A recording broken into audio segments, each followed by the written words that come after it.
Alright, alright. Hello, hello.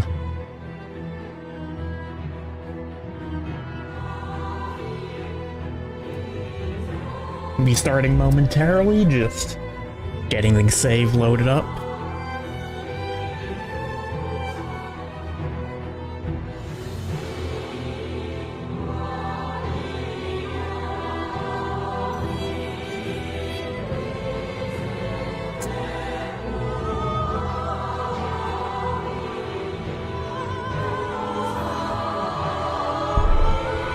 And also, pushing out the stream in the relevant places.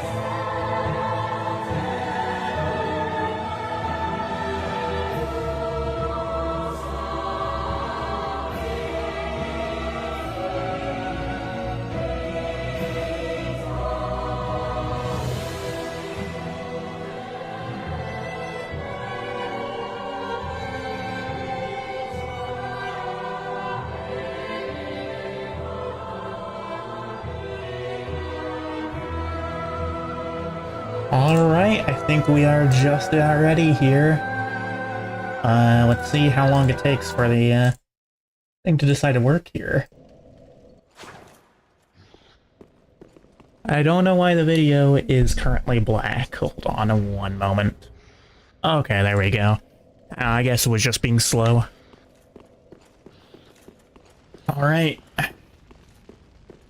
As it says in the description of at least the YouTube stream, I don't really know how to do. Yeah, mid-year time. Yep. But other than mid-year, we have, one single objective today, which is to beat the game.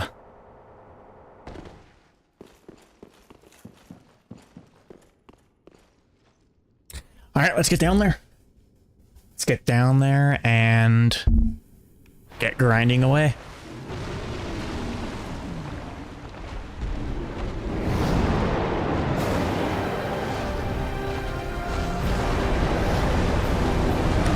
I've not played Dark Souls for a couple days now, so we'll see how we do.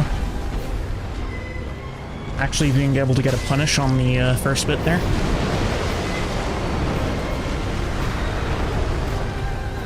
Might miss the punish here, though. We kinda got a punish.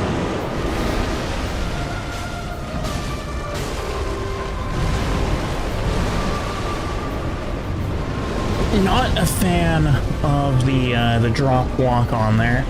You have the spreadsheet ready? Okay.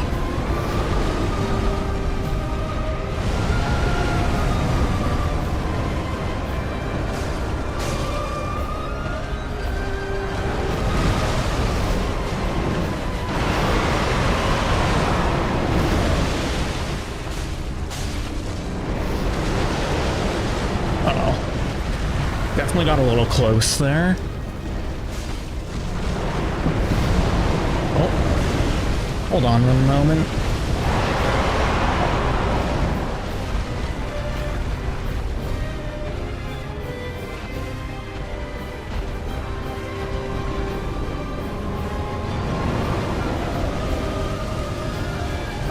Oh dear. Hold on. Where's my mouse? Okay, there we go. Kind of surprised that I survived an impromptu tab out there.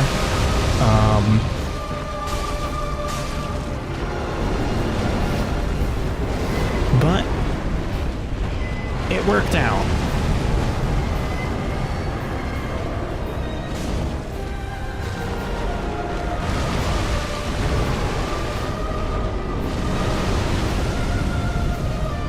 I want to get him away from the wall here a little bit.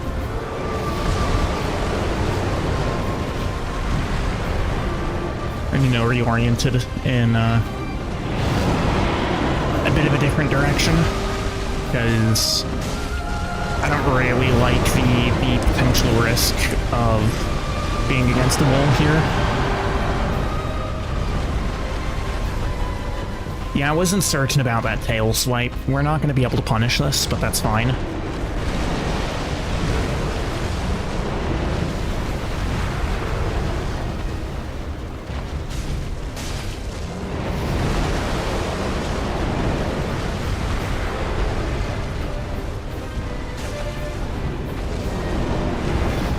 sights. This is going to go into... Oh, that's unfortunate. Whatever, I think I've been getting hit little enough to justify leaving this for the Sun Princess reign, potentially. Uh-oh. That could have been bad. I really hope he doesn't go for another charge. No, okay, we're going lasers. No, we're not going lasers. It's the fire breaths.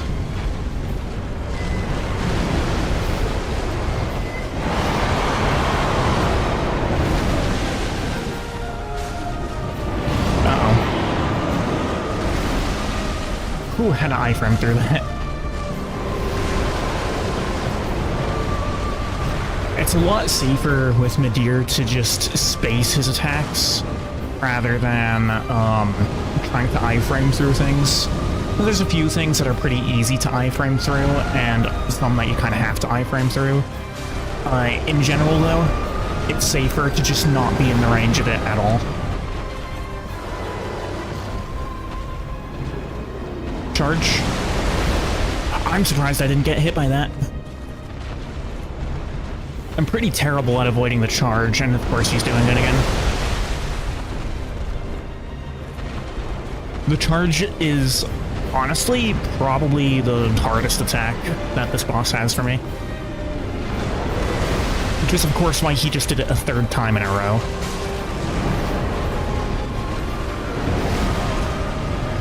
Okay, that's gonna have to be a heal.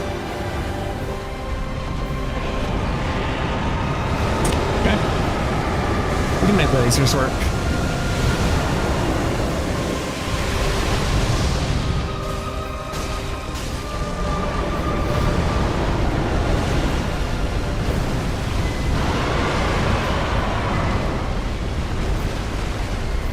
Definitely glad that that one doesn't turn his entire body into a hitbox. They could have easily done that with it. But they didn't, and I appreciate that decision to not do that.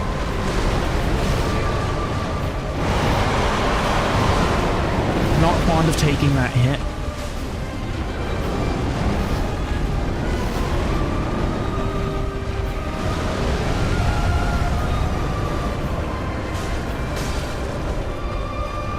I can probably justify using an Estus here. Charge. He's gonna do underneath. Oh, okay. I thought he was going to do something underneath himself.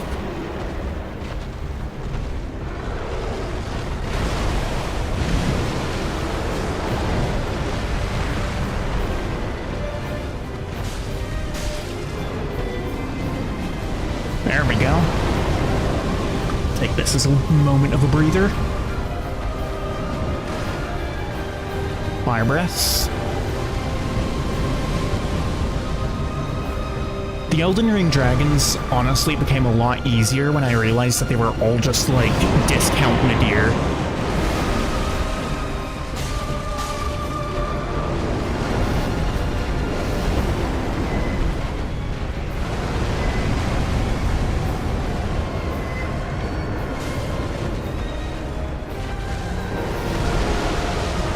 When I say that, I'm talking about the basic dragons, not like Placidus Axe or anything like that.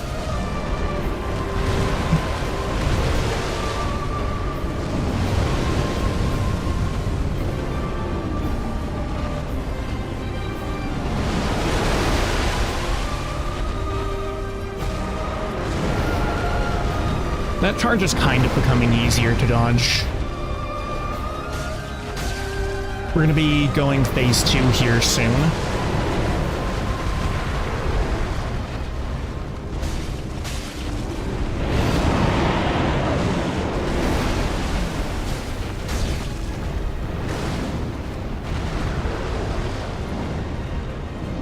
Okay.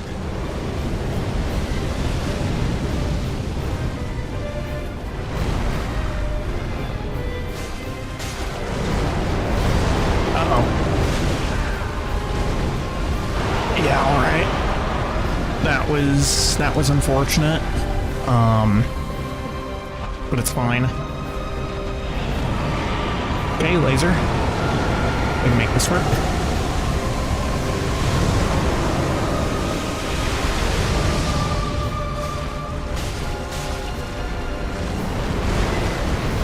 That laser is actually incredibly easy to avoid. The phase 2 laser, though, I don't really know what I'm doing all that much with it.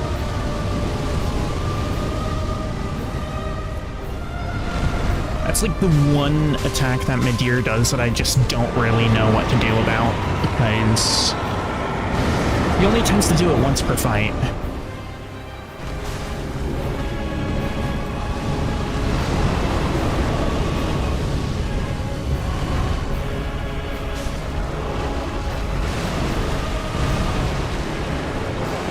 Dark Tracers.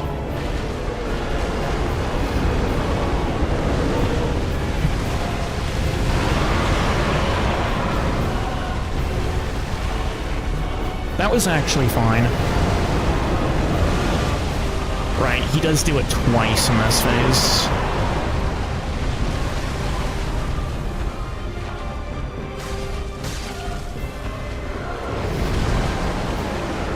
More Dark Tracers, of course. He's really fond of spamming that attack in this phase.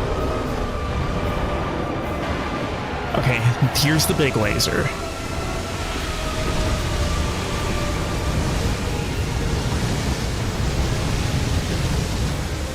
Can I just stay underneath him? Not quite. Oh well. That's a pretty big punish window gone, unfortunately. We're gonna have to circle the other side now.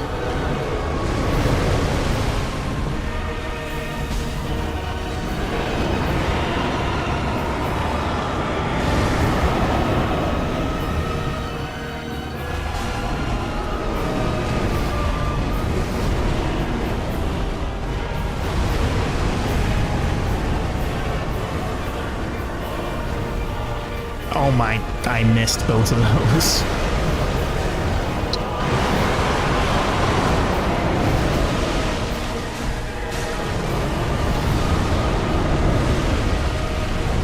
Sometimes, even though as good as I would like to believe I am at Midir, the range of the weapon actually is just a little bit uncompromisable.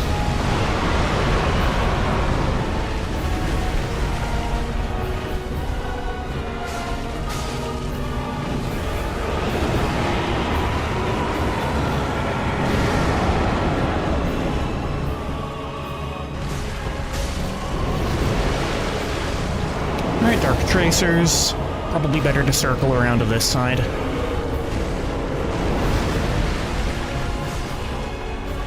I want to get out from under him. Yeah. Does bait him into that, which is perfectly fine by me.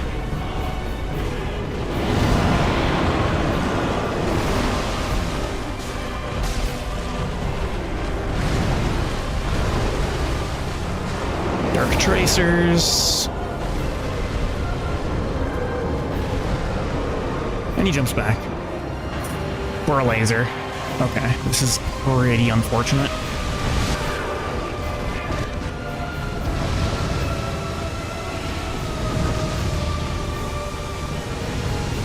He's gonna do one up? Yeah, okay. That's unfortunate. I shouldn't have gone for the heal yet there. Either that or I needed to do it slightly sooner.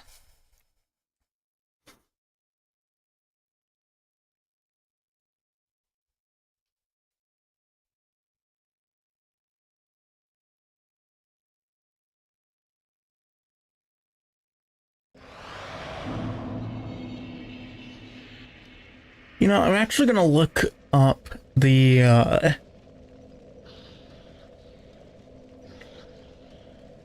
types of daggers, see if there's anything that has a higher base damage.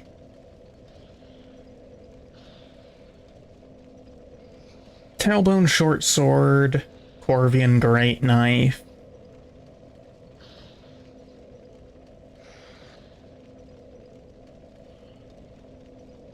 I don't think either of those are really what I'm looking for, though, so we'll keep with the Mailbreaker.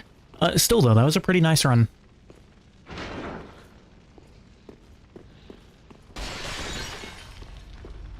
I'm pretty pleased with how that went.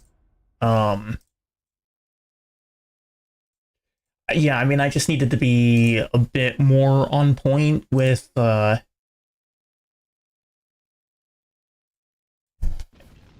getting hit by that.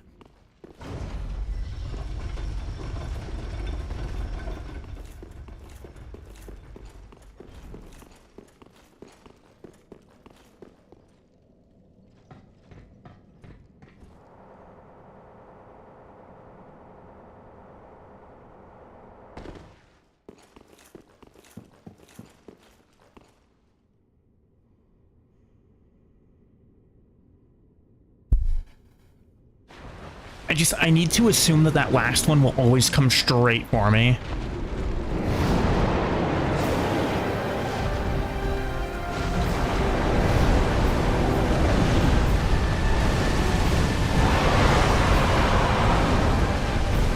Okay, a little bit of an unconventional way to avoid that, but it worked.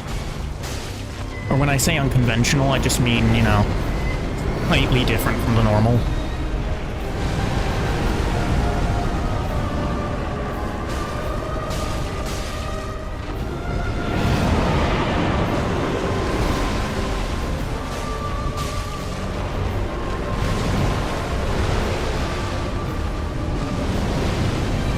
Maybe I get there in time? Or like one hit? Yeah. I thought I might have gotten the second one, but... you know, not quite.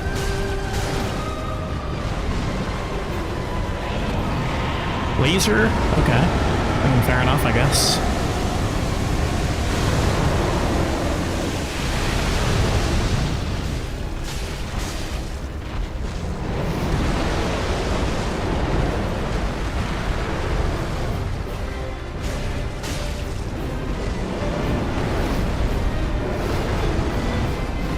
You know that I've figured out the Dark Tracers, really the Phase 2 laser is the only thing that I'm really that concerned about.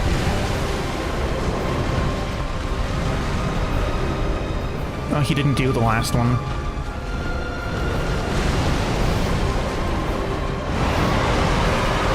Here he goes.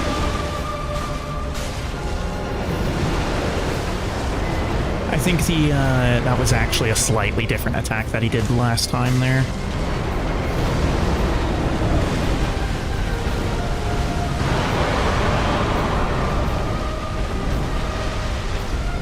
Uh-oh. I don't want to be underneath him. Okay. Missed out on a potential punish there. Because I did get too far underneath him. It's fine, though.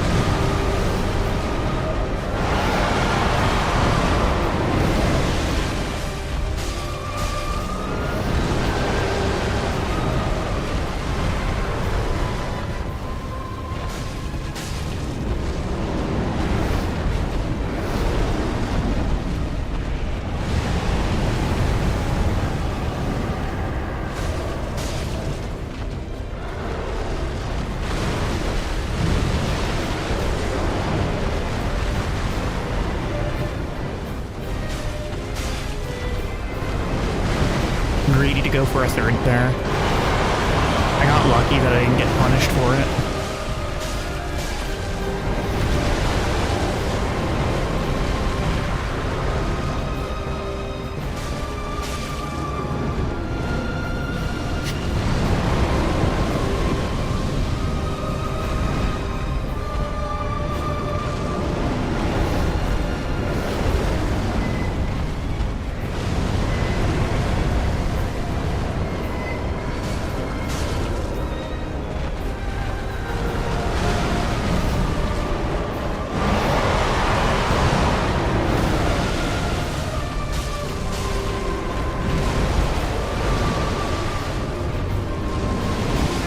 Oh.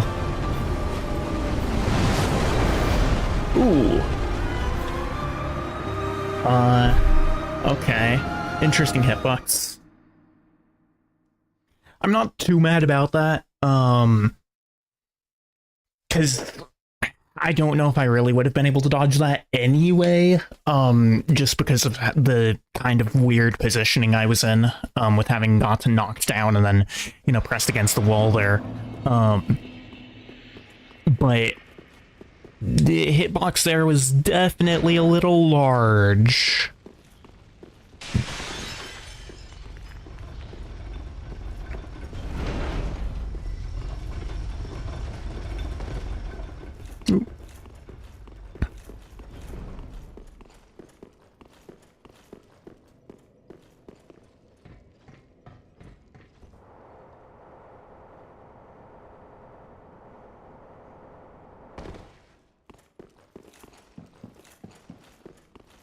All right, attempt number 3. I don't know, these runs have been going very well so far. Like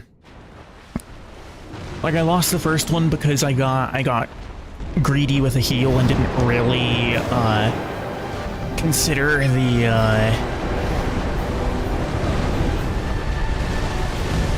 how that laser was likely to go. And then the second one, like, I don't know. A little bit of hitbox jankery. Laser already.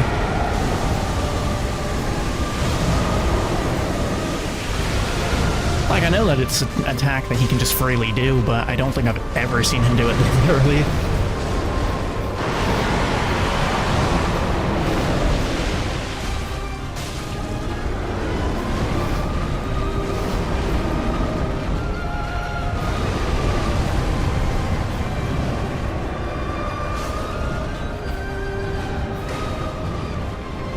To the side. And over. Probably no punish. Yeah, no punish.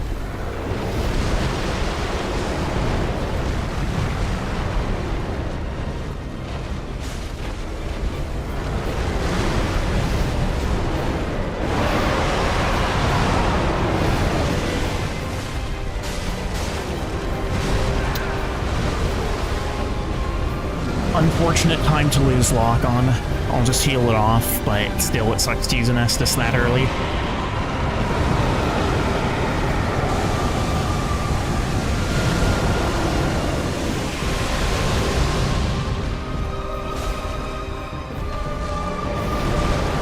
Didn't go for any more hits there because I actually dropped a frame, and I didn't want to risk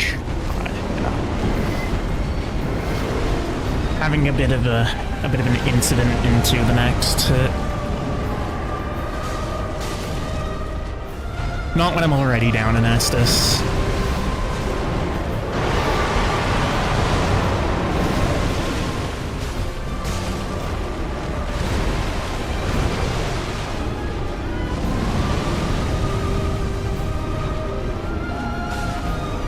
Just one poke.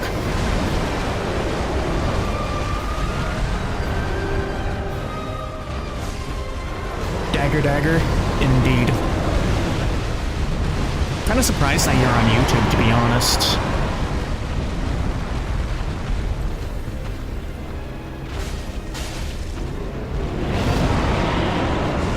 Instead of on the Twitch stream. Yeah, I do. Give me just a moment.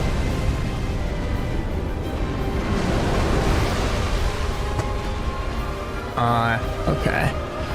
Hold on, we're gonna have to make a quick departure here, and I will be back momentarily.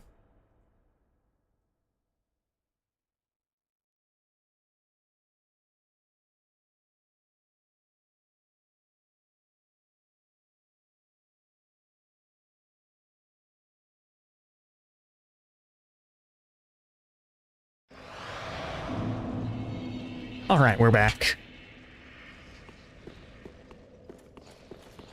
Yeah, I'm kind of surprised to see anyone on YouTube, especially you. Planning to watch another video on notification. Okay, fair enough. Well, the Midir attempts so far have actually been going incredibly well. You know, like that last one was probably the worst attempt.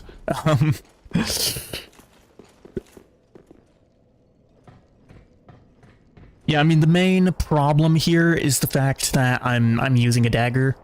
So my damage output is not very high. The weapon range is less of a problem than I actually thought it would.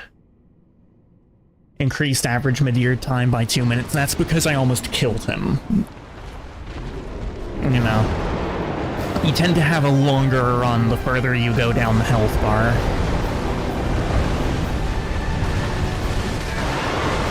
Ooh, okay. That was a little bit scuffed. Getting hit already is definitely not pleasant.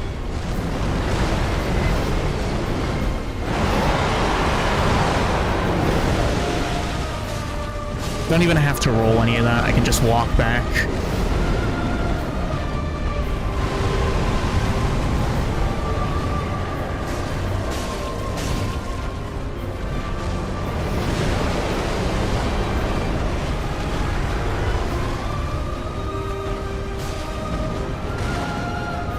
Is that fire breath? No, he's just jumping back.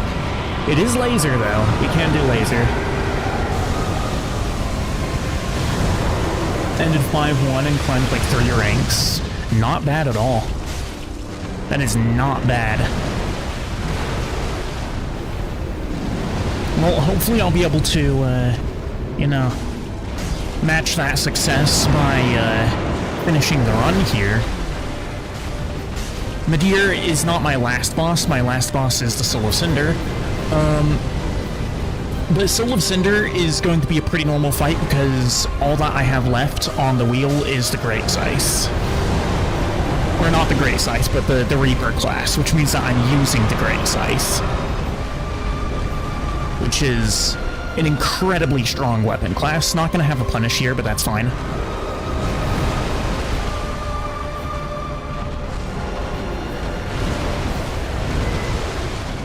Beat this run by the time you have to DM tonight.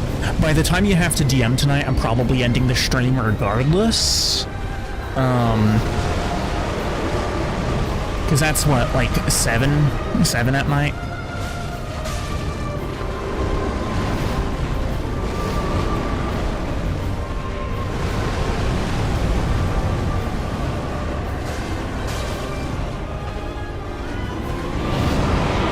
Yeah, 7. Yeah, so that's in, you know, a little under 4 hours.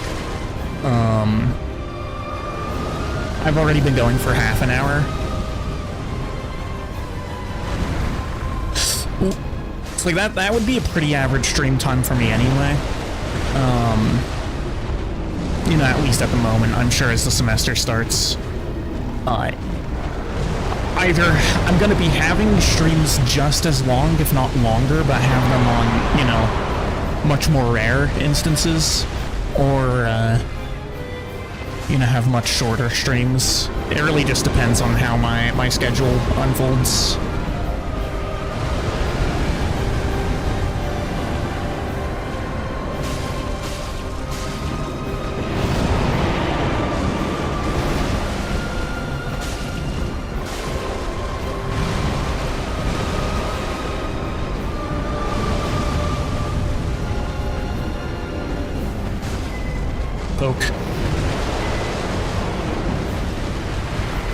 I don't know why I rolled it twice there. Is that fire breath? That is fire breath, okay. So he's gonna be landing somewhere over there. I might be able to punish this. No, definitely not. I've not upgraded stamina a single time.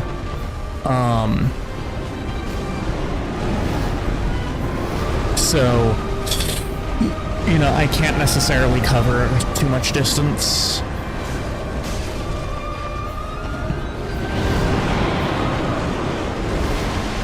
Really not liking how much the lock-on has just been dropping off of him. The only reason I got hit there was because my lock-on dropped. I got hit twice because of it. Oh. Don't want to be behind him, or, you know, underneath him. Underneath Midir is just about the most dangerous place that you can be in this fight.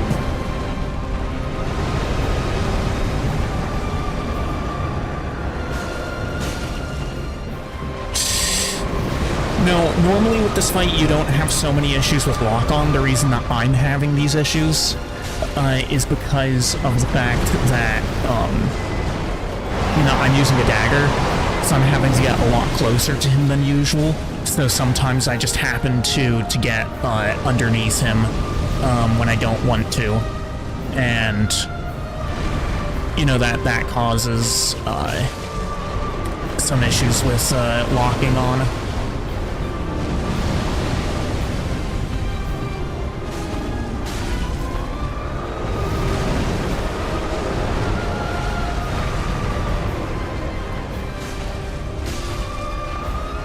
You really just want to stay right in front of his head during this fight. It's by far the safest place to be. Which, I mean, this is not a safe fight at all. Like, you have to be pretty good to, you know, at least at the boss,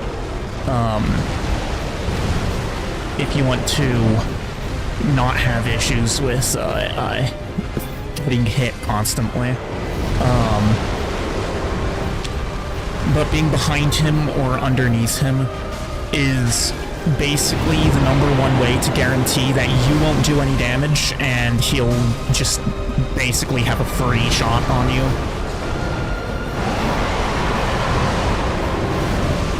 Nadir has ways to easily punish you trying to get behind him or underneath him. Alright, we're gonna rotate to the side here. Not gonna go for a punish because I don't want to risk, you know, backing myself into that wall there.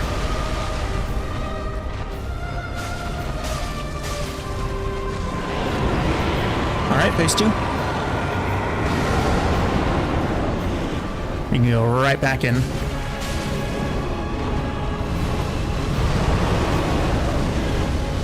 I do like forcing him to do that to open, because it's pretty easy to punish.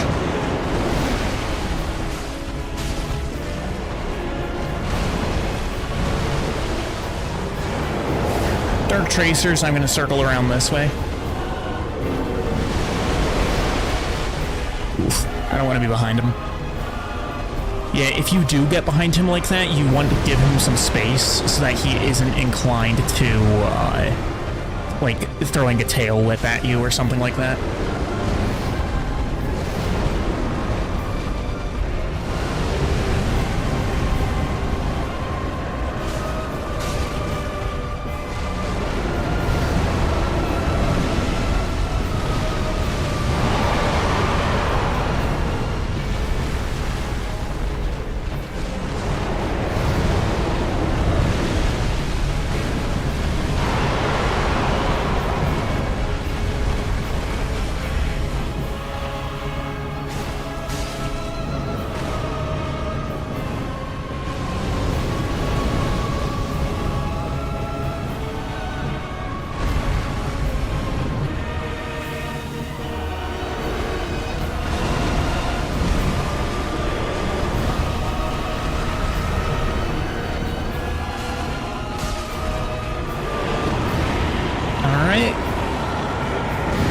Transition attack, and we run back in. We can get maybe a hit or two off. Nope, actually, that just didn't go at all. He does do that, however, which is a pretty easy one to punish.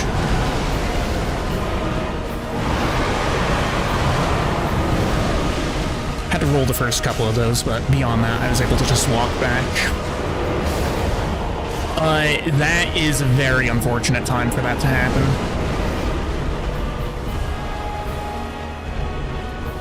Alright. That was a little scuffed. Oh, I have no idea how to dodge this version of it.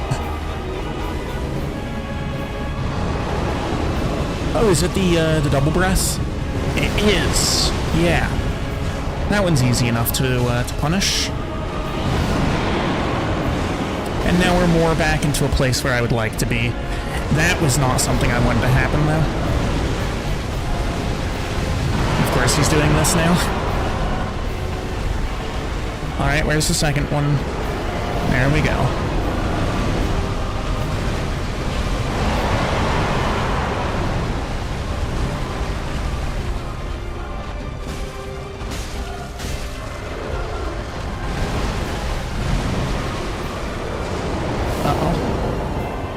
We're already on this side, so I might as well circle this way. That was dangerous. Already? Okay, I'll take it. They should be pretty big. Is this... Yeah. Yeah, look at that. This thing has a nice 120% crit modifier. On an attack that's already scripted to be some pretty insanely high crit damage.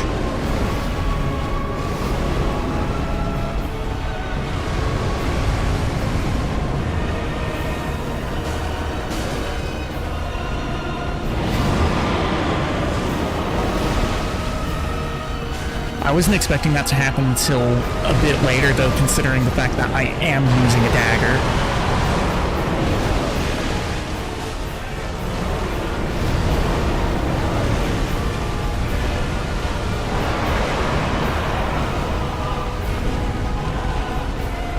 Is he going to... Yeah, he's going for the second one. He always does the second one in phase 2. I don't know why I was questioning whether he would or not.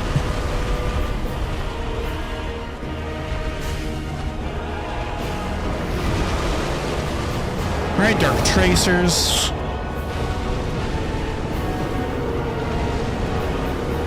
What are we going for here? Laser. Okay, this is dangerous.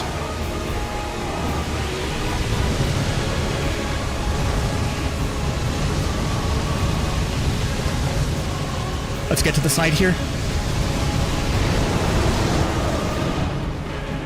Oh boy. I don't know what... Where's his head? Where's his head? Okay, it's right there. I'm not really fond of the fact that I got underneath him there. But it is what it is. Double fire breath? Yeah.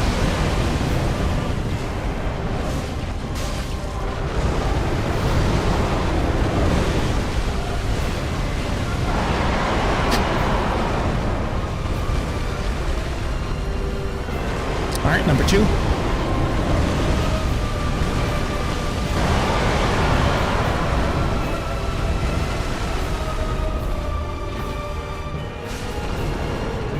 There we go.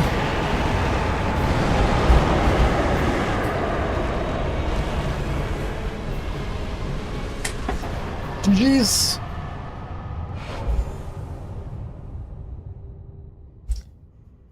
Yeah, scythe time, because the scythe is all we have left. Well thought, GG. Thank you, thank you. Also, welcome to the stream. I don't think I've seen you here before. Did I do that hit list? No, not quite. I did get hit a couple of times. I only have 8 Estus left.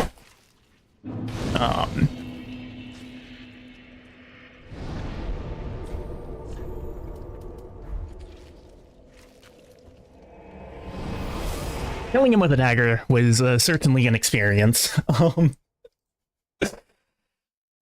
Alright, even though there's pretty much no point to it, I might as well spin the wheel anyway, even though we know exactly what weapon I'm going to get here. Believe it or not, I'm getting the Reaper. Believe it or not, I'm getting the only weapon that was left. Alright, let's get back in here. We have 150,000 souls. Great Scythe is our weapon. I'm gonna have to go a little bit lighter on armor. Here, I'll go back to the edgy outfit again. There we are.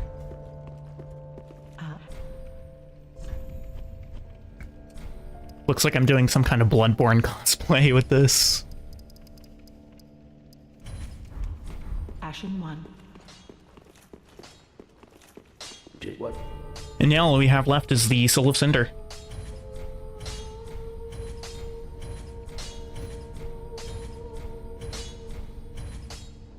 I need 3 more Titanite chunks. If I want to fully upgrade this. I don't know if I really want to bother with doing that. When I could just spend these souls on levels. Gonna be dexterity, because Scythe is a dex weapon. Farewell, Ashen Maiden. Alright. Let's do it. The Cinders of Aldrich. It's a weird, mushy skull.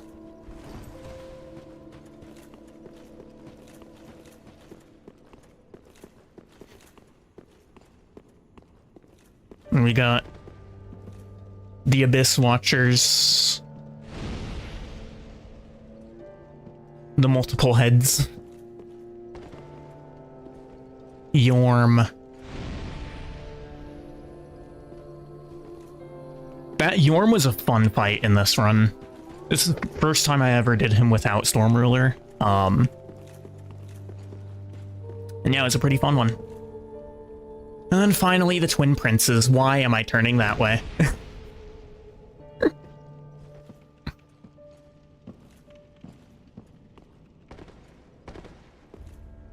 Well, weapon. I used the Twin Blades.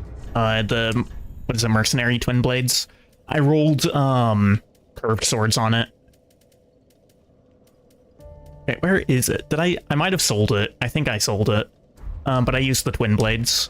Basically, the point of this run is every boss I have to use a randomized weapon class, which led to some pretty depressing fights, like Vort with a talisman with no miracles, so I just have to beat him with a talisman. But, you know, it's also led to some being pretty fun. Like Yorm, for instance. But now we are on the final boss of the run. Goodbye, Ludless. Fire fades.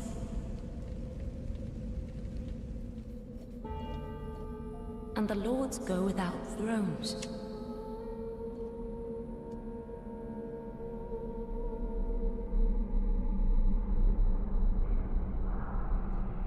Surrender your fires to the true heir.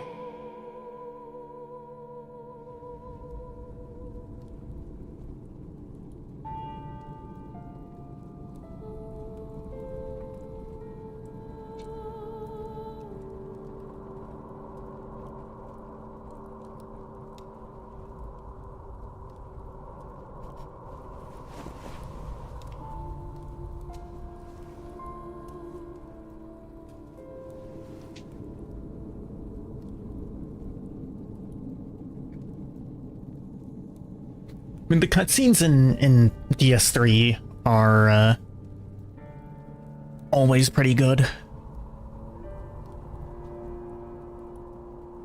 Alright, now, just because this is a normal run on Soul of Cinder doesn't mean that this will necessarily be easy or quick. Because Soul of Cinder is one of the bosses that I'm the worst at in this game. You doing the DLC? I've already done the DLC. We just beat Midir yesterday. I did or not yesterday, but a couple days ago I did Gale. Yeah, if you're at all interested in seeing any of the previous streams, all the VODs are up on my YouTube channel, which just says the same name as my Twitch. I'm also probably, once I finish this run, I'm going to be making a video on the run. The DLC has already been completed.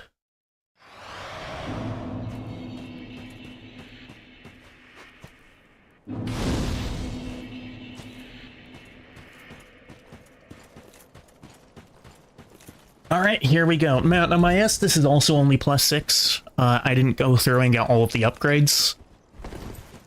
So we'll see how this actually goes. This might be the time to actually switch out the sword ring to something else. Did VODs on different channel or YouTube? YouTube. Yeah, they're all on YouTube, and my YouTube is just AC Omni, like my Twitch on here. Alright.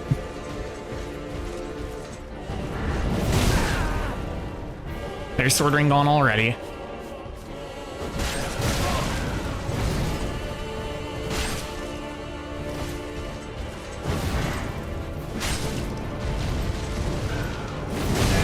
Yeah, I never know how to dodge that, like what the timing is on that one. You can probably see, though, how I'm pretty terrible at Soul of Cinder.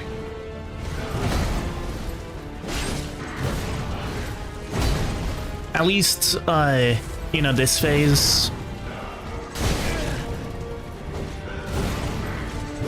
Although that's actually just kind of the case for all of his phases. Oh, Varian, you linked it? Okay, thank you.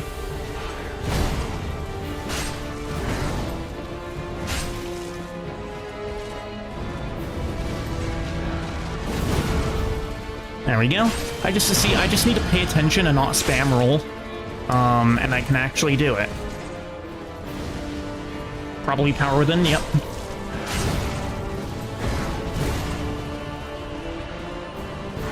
Poison Breath, or Poison Mist, I think is the actual name of it.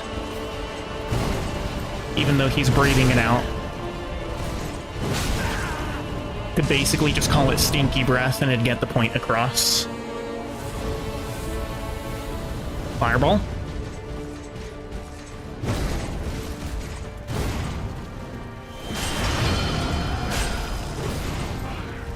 He went back to the...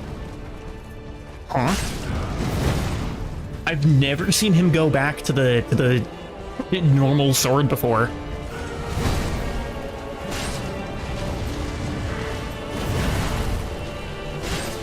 That's really interesting. I didn't even know he could do that.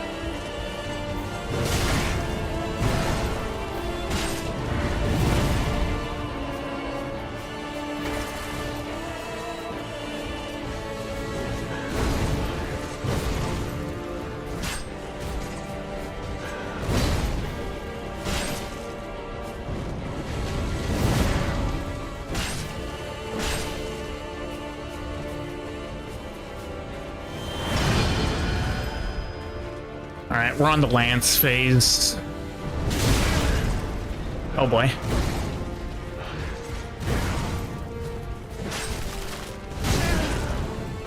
Yeah, he has some pretty insane tracking with that thing. He can also spin to win.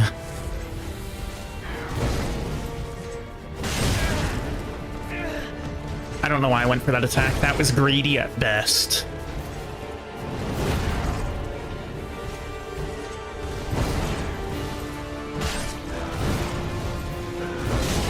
Hoping he swaps off to Magic Phase soon. Speaking of...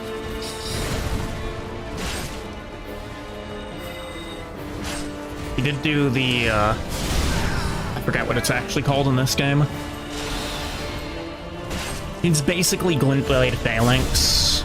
But I've never used sorceries in Dark Souls, like in any Dark Souls games, so I actually don't know any of the names of the spells.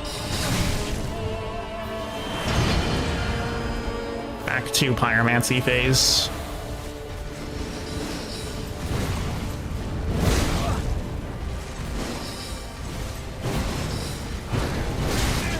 Man. Good lord. He's so aggressive in this phase. It's insane. I mean, Soul of Cinder is actually just kind of insanely aggressive boss in general. Power Within, yep. Maybe get a hit or two off.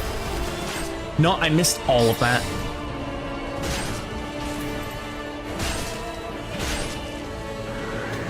Okay.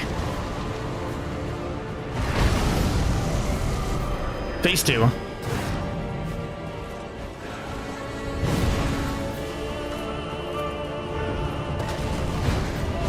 Not even gonna, like, risk dodging through that.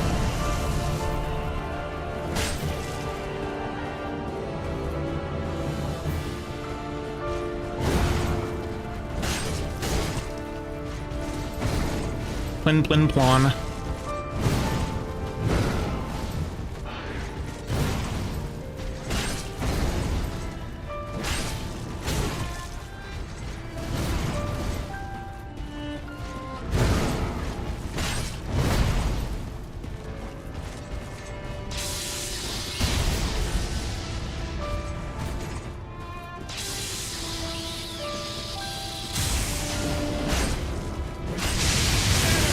Oh, okay. I needed to start moving a little faster than that. Uh-oh. Okay, we're out of it. If you get hit by any of that, you'll... Oh, I walked back in.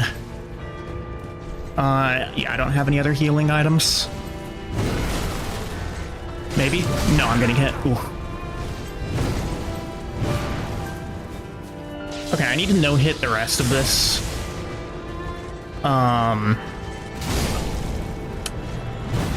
We most certainly did not no-hit the rest of it. A little bit less than halfway through phase 2. I'll take it for a first attempt, considering, like I said, I'm pretty terrible at this boss. That being said, I'm no longer embered, and I only have a single ember in the bank. So I'm going to actually need to, like, clutch up with this boss. I should probably plug in my headphones before they start dying. Ah, there we go.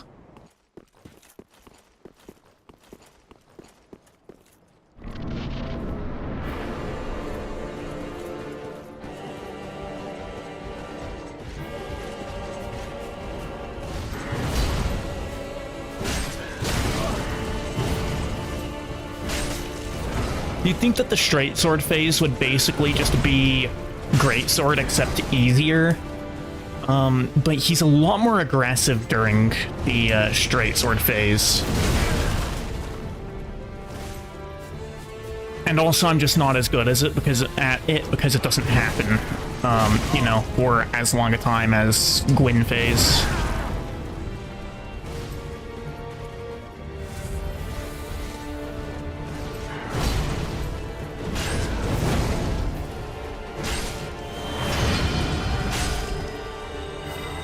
Okay, we're going immediate sorcery phase.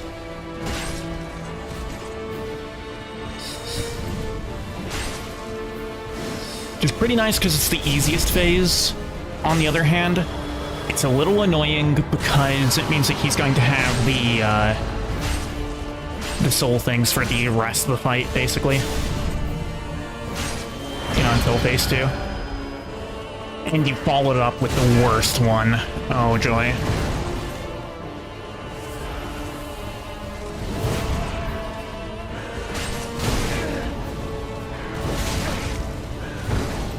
He's so fast in the Lance phase. I mean, he's a really fast boss in general, but, like, Lance phase kind of feels like there's no safe attack opportunities.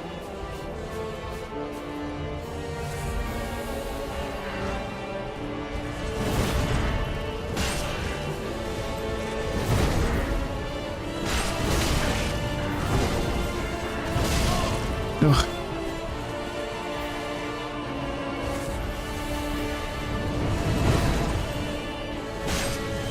Can you switch off? Okay, huge. Really not immediately going for power within. I don't think I've really ever seen him not do that in this phase. Good lord.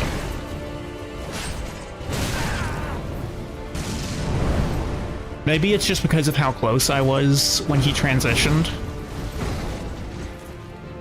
He's probably gonna do it now. No?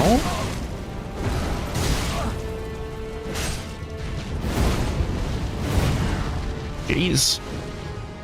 Now he's no, that's an old... That, what? Okay. I don't know why he didn't use power within.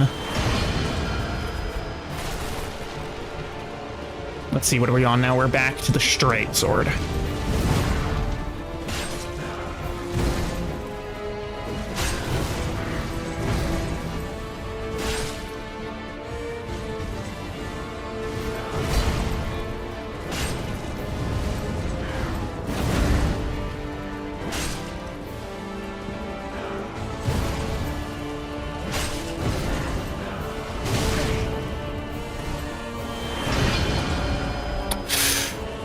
Oh no. Why'd you have to go back to that?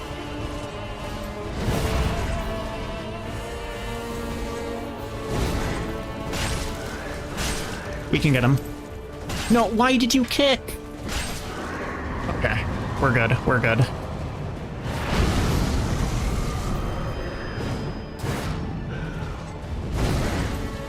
I don't want to Ember because I only have 2 flasks.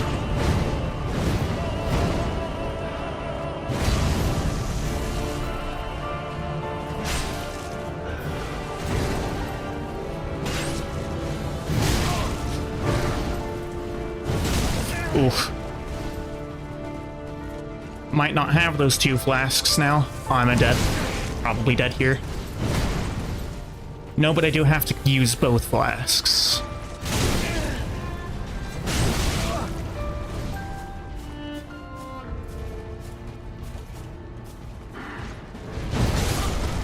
Ah. Oh well.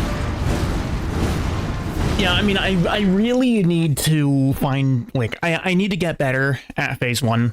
Because as it stands, I'm really bad at Phase 1, which means that by the time that I get to Phase 2, I've already gone through most of my Estus, or all of my Estus, as was the case the previous attempt.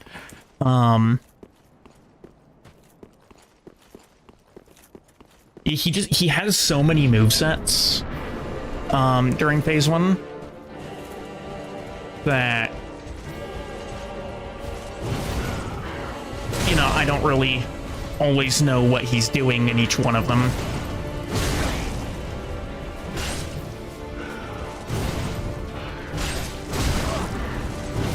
He also has considerably more HP in Phase 1, it looks like.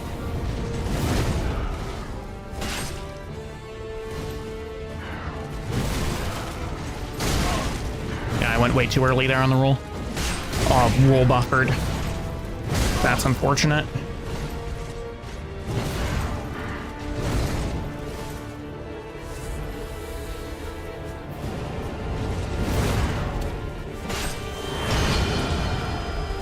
Pyromancy phase. Oh joy.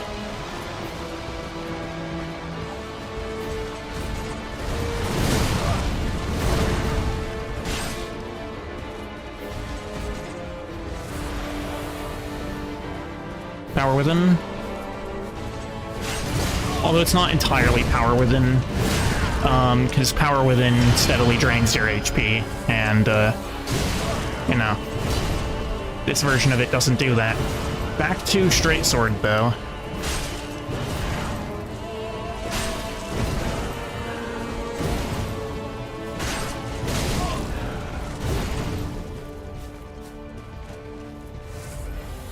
Down to 7 Estus already.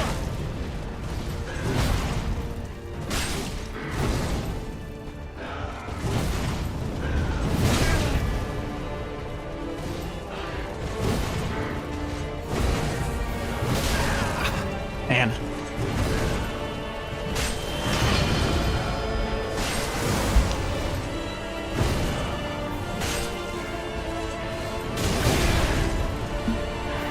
The tracking with the lance is insane.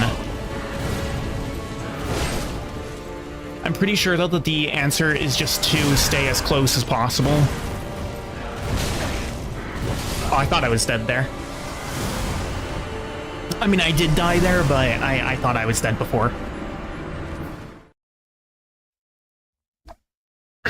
Yeah, I think the answer with the lance is, and it makes sense that the answer would be to stay as close as possible, given the fact that it's a lance.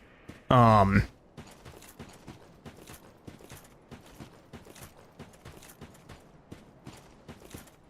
don't really know what to do with the pyromancy phase, though. I mean, I guess the answer there is kind of just to get good.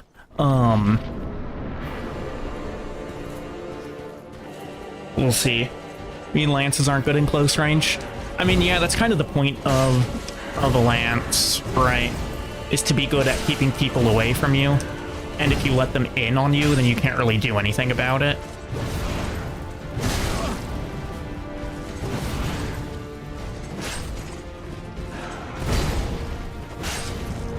Like, that's the drawback of, you know, spears, pikes, lances. Although lances are generally weapons that you'll only be using on horseback anyway.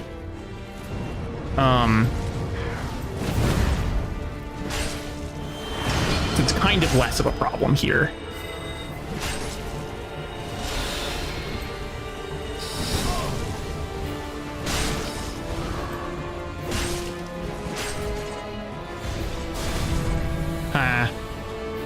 You're not gonna hit me with that great sword. Oh, you are gonna hit me with that one, though. Full stream.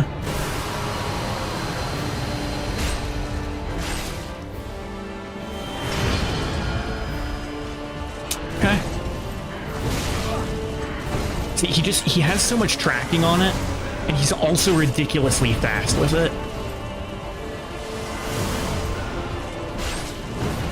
Not to mention he can spin to win.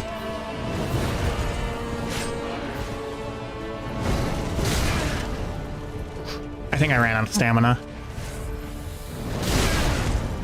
Man, it's so fast. Oh, no, you don't.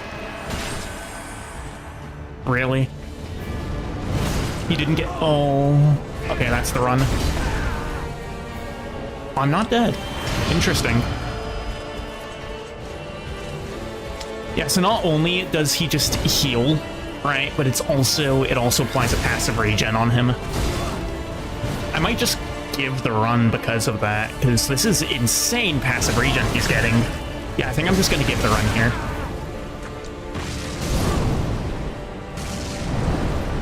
I mean, I had him down to half HP, and he healed back, like... He healed back, like, probably about a quarter of his HP total.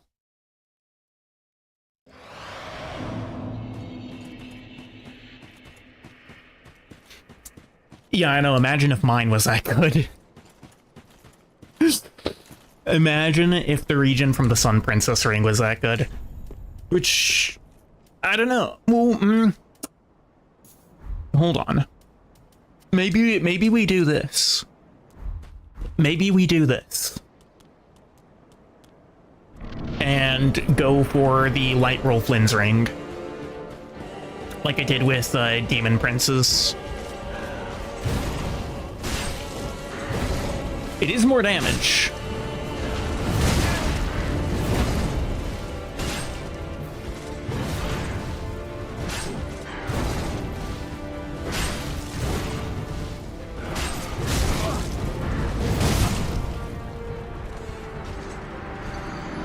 I do need to not do that, though. Doing that is not a very good idea.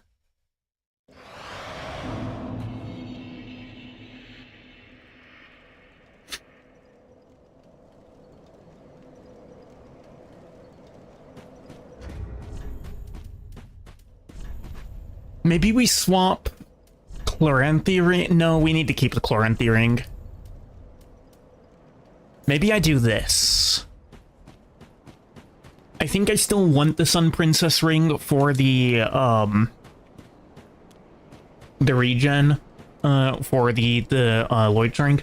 Decreases the amount of hits you need by 10. Yeah. We'll see, though, now that I've taken the Hunter's ring off, because that will decrease my dexterity by 5. I guess that's still not bad.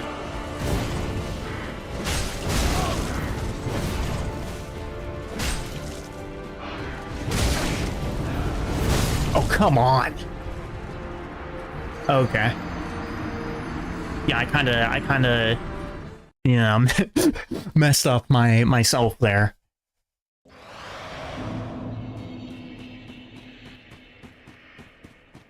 Lost 7 damage taking off the Hunter's ring. Yeah, not really a whole lot. Yeah, Flynn's ring is really good. Flynn's ring is actually really good. I've slept on it for way too long. Now, again, I do need to stop just, like, instantly throwing to the sword phase.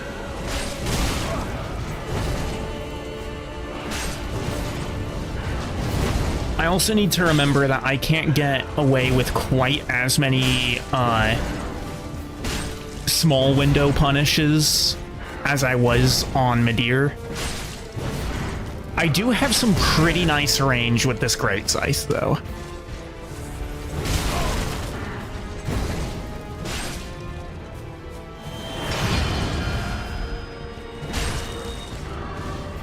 Oh, I hit him out of it.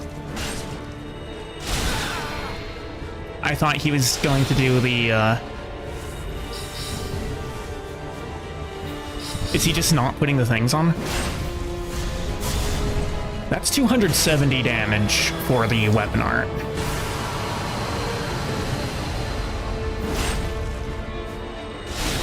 That's pretty good.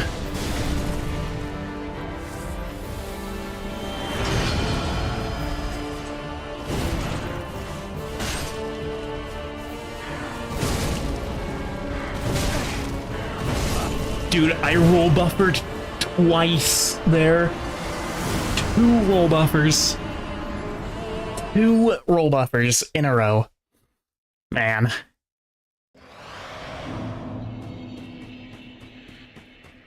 Oh, that bonfire down there, by the way, goes back to the drag heap. It's the other way that you can access DLC to.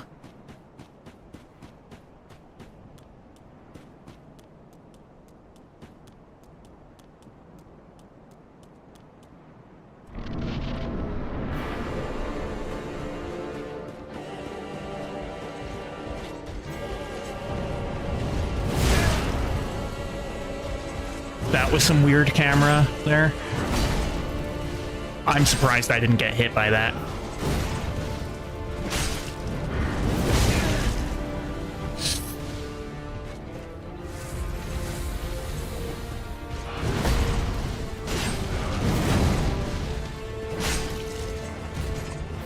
It's kind of nuts how little damage the rolling R1 does.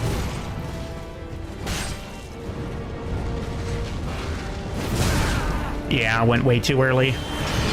I still don't entirely understand the timing on that. Oh joy, it's my favorite phase.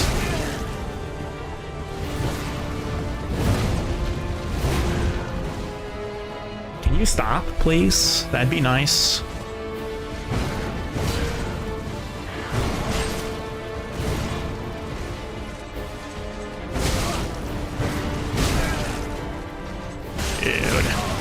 Oh my lord, man. I guess I could have swapped over to RTSR right there.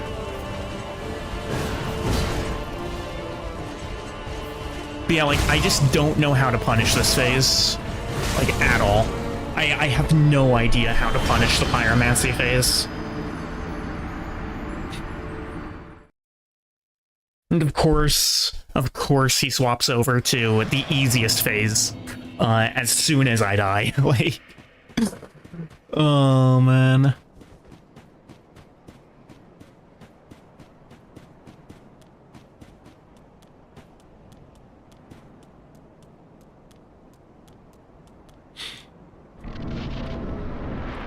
I might need to actually switch back to using armor as much as...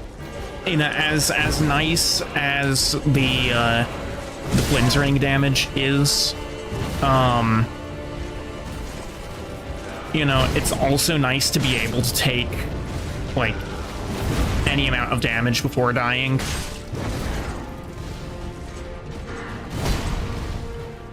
And I don't know, I feel like people actually kind of sleep on the damage reduction that armor actually gives you.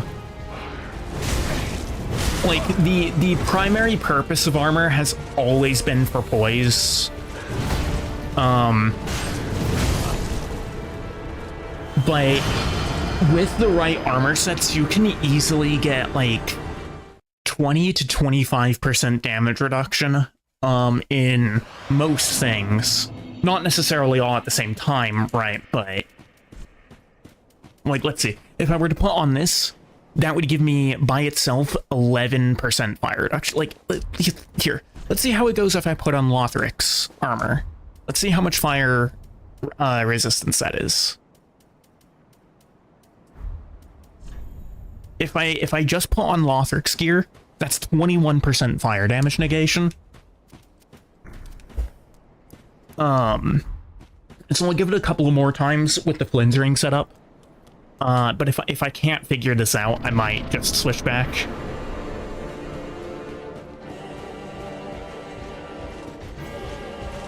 And it's really just phase 1 that I have issues with. Gwyn phase is not that hard.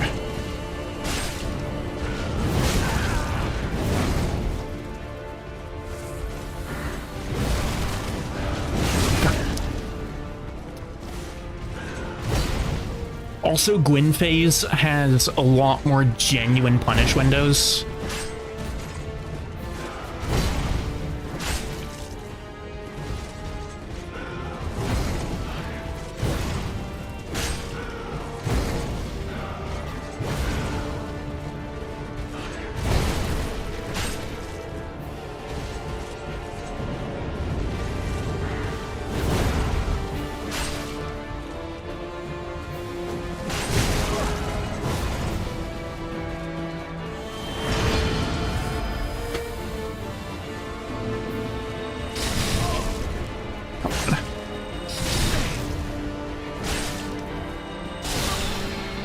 Oh boy. I don't know why I didn't roll there. Yeah, I think I'm gonna go back to the other setup. The extra damage is nice, but you know, if I'm not really making, like, if I can't survive, then the extra damage doesn't mean anything.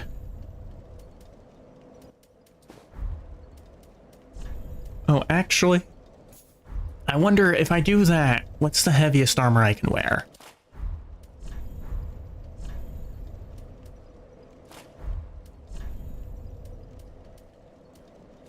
I can put on most of the ruin set. This looks goofy.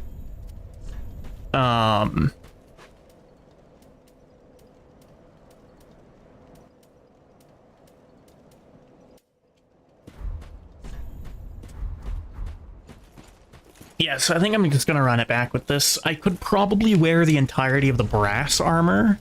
In fact, that might be better. Because that'll give me a helmet as well.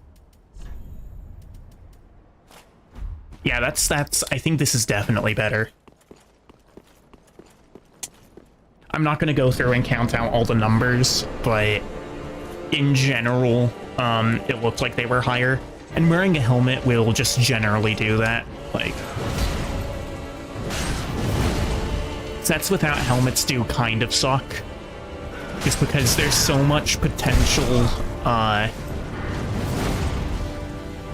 you know, damage negation, so much potential statistics that, you're just missing out on by nature of not having a helmet in your set. So it's generally better to wear, you know, a weaker armor set that has, you know, with a helmet over a stronger one without one.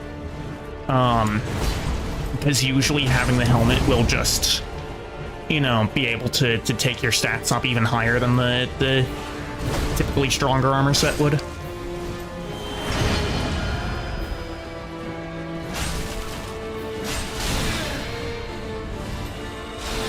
But yeah, I mean, I'm just surviving so much more now.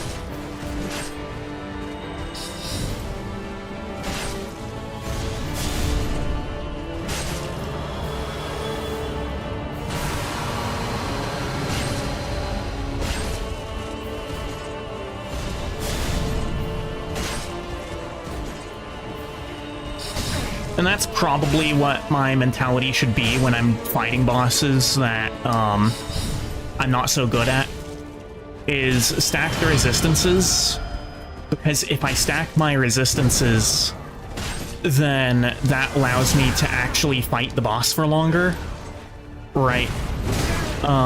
Which means that I can spend more time learning it.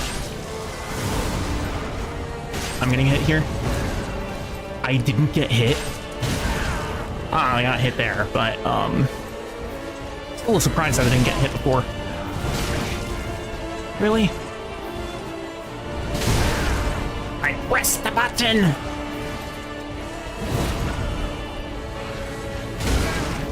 Dude, this is why I hate the spear phase. Or lance phase, or whatever you want to call it. He's so aggressive, and it's so hard to dodge him. Also, that was an interesting hitbox. That was a very interesting hitbox.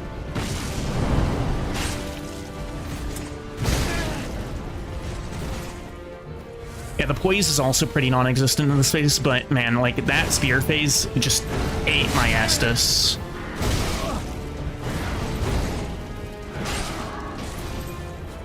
I can take him down here. I'm gonna Ember. I'm gonna risk it. This is the only Ember I have left. But we're gonna risk it.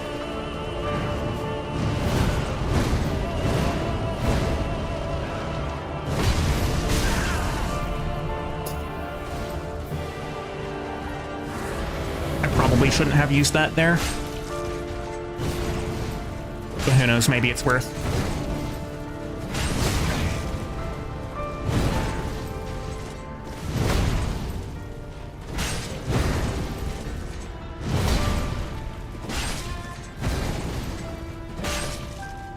Definitely don't want to get hit by that grab.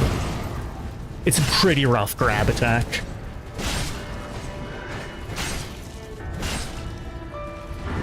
Uh-oh. No! I should live this at least. Yeah. Actually with, you know, a pretty nice amount of HP left.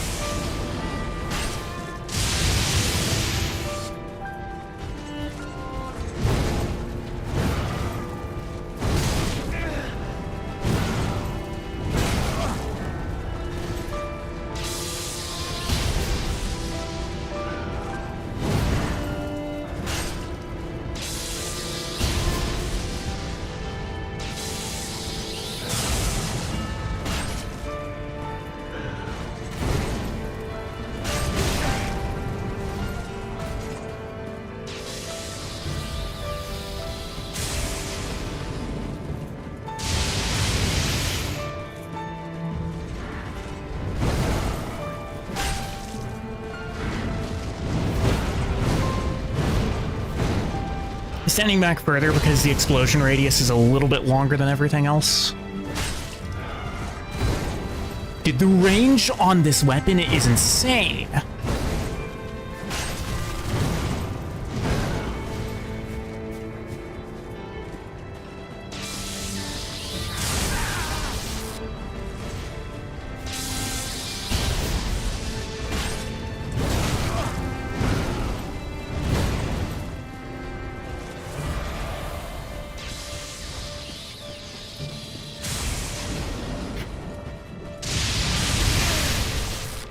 That was unfortunate that I got stuck on that. We got him. Jeez.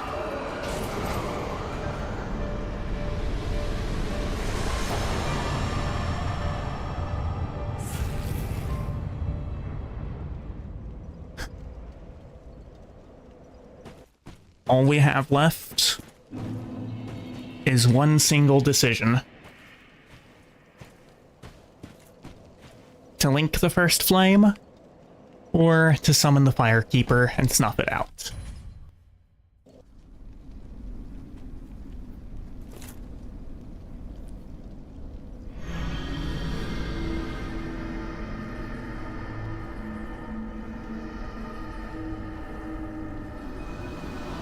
Gee, thank you. There goes my favorite boss in Souls games. The Soul of Cinder is your favorite, really. I mean, fair enough, like, it's a really fun fight. I'm really terrible at it. Okay, now an important question. Should I step on the Firekeeper's head?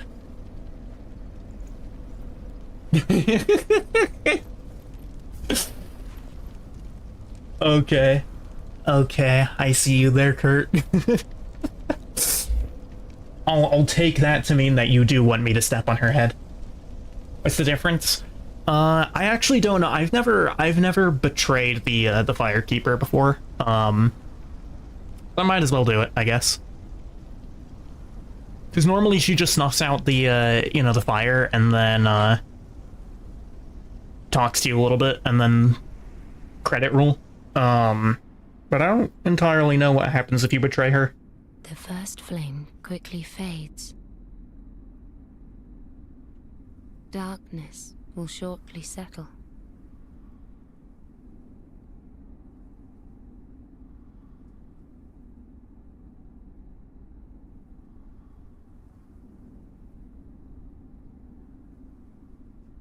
But one day, tiny flames will dance across the darkness.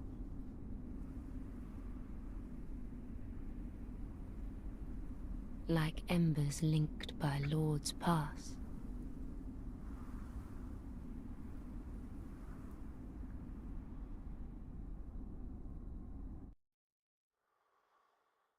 Do I have control of my character yet? No, I don't. Okay, now I do.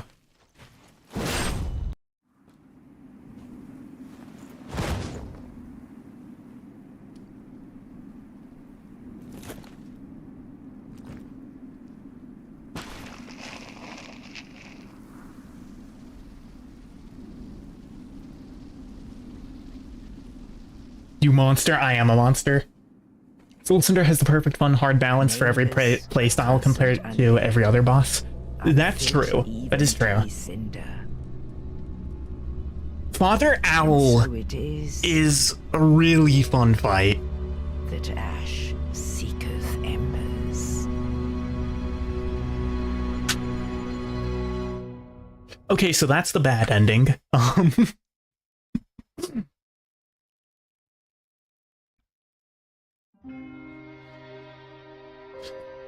Yeah, okay, Dark Souls 3 Randomized Weapon class finally finished. And, oh boy, that was a run. God, that was... Man, I don't know, that was, you didn't know about that secret ending? Yeah, if you attack the Firekeeper, while she's snuffing out the first flame, then, you get that ending. Did everything else new this run, like, a new ending also? Yeah, like killing Vort with a talisman, that was pretty new. Speaking of, I'm going to, hold on, while the credits are rolling, I'm gonna go ahead and find the chart that our good buddy Varian made. And you can see on it the,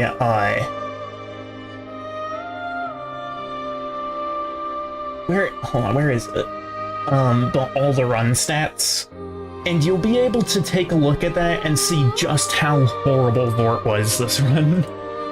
Yeah, Vort of the Boreal Valley, the worst boss in the game. Give me just one moment.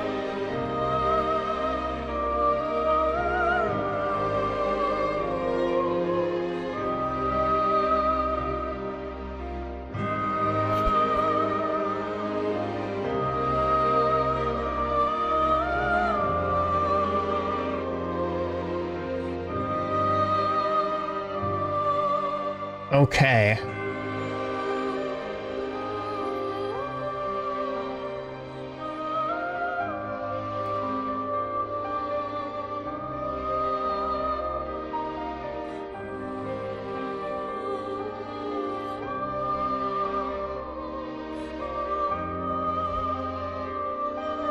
Alright, we can skip through the rest of the credits here. No, not yet. Okay, so I'm gonna showcase what exactly this absolute mad lad Varian did for this run. He went and made a spreadsheet of every single boss, the weapon I used, the weapon class, the damage, the amount of time that it took. The amount of time that it took. 411 minutes for Vort. Across over 50 attempts. Yeah, that's how unprepared I was for this run. The talisman really sucked. That 7 damage was not it.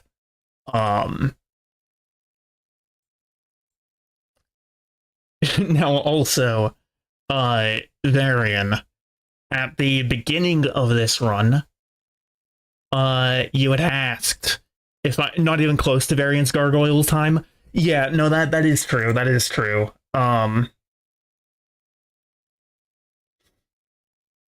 You have the ability. Hold up.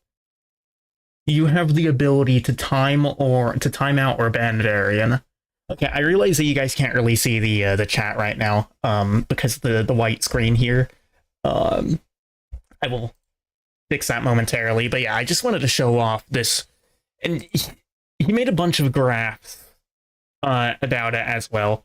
8,000 with the great bow was because I didn't actually use the great bow. What I did was I bare fist plunged attacked the ancient wyvern so that I wouldn't have to use the great bow.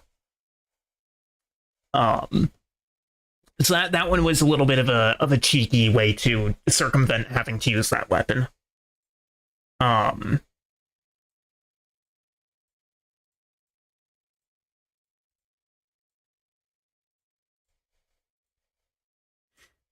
I see that Hayasaket 3 followed like 40 minutes ago. Thank you for the follow. I still haven't set up my stream elements alerts, which I should probably do at some point. But yeah, thank you for the follow. If you're still in chat here. But yeah, anyway, Varian at the beginning of the run asked me to make a tier list of the weapon classes at the end of the run. So I guess I'll do that real quick if that's something you still want me to do.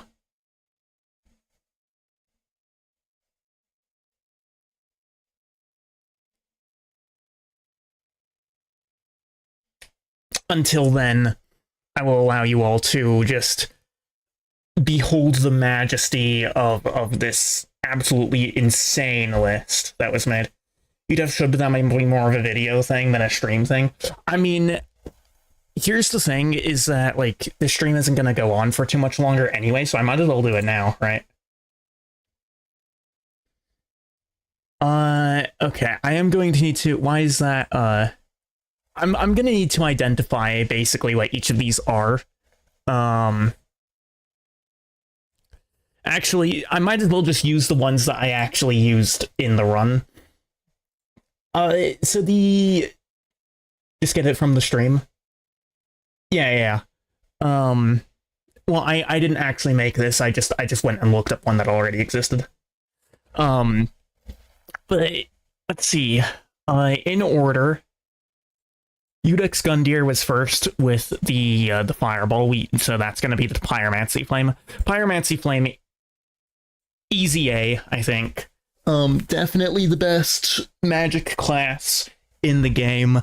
A lot of stuff that you can do with pyromancies, and the fireball actually shredded Gundyr. Given Udex Gundyr is the first boss of the game, basically the tutorial boss. But that being said, still an incredibly useful tool, and if we had gone much further with using pyromancies, you would have been able to see stuff like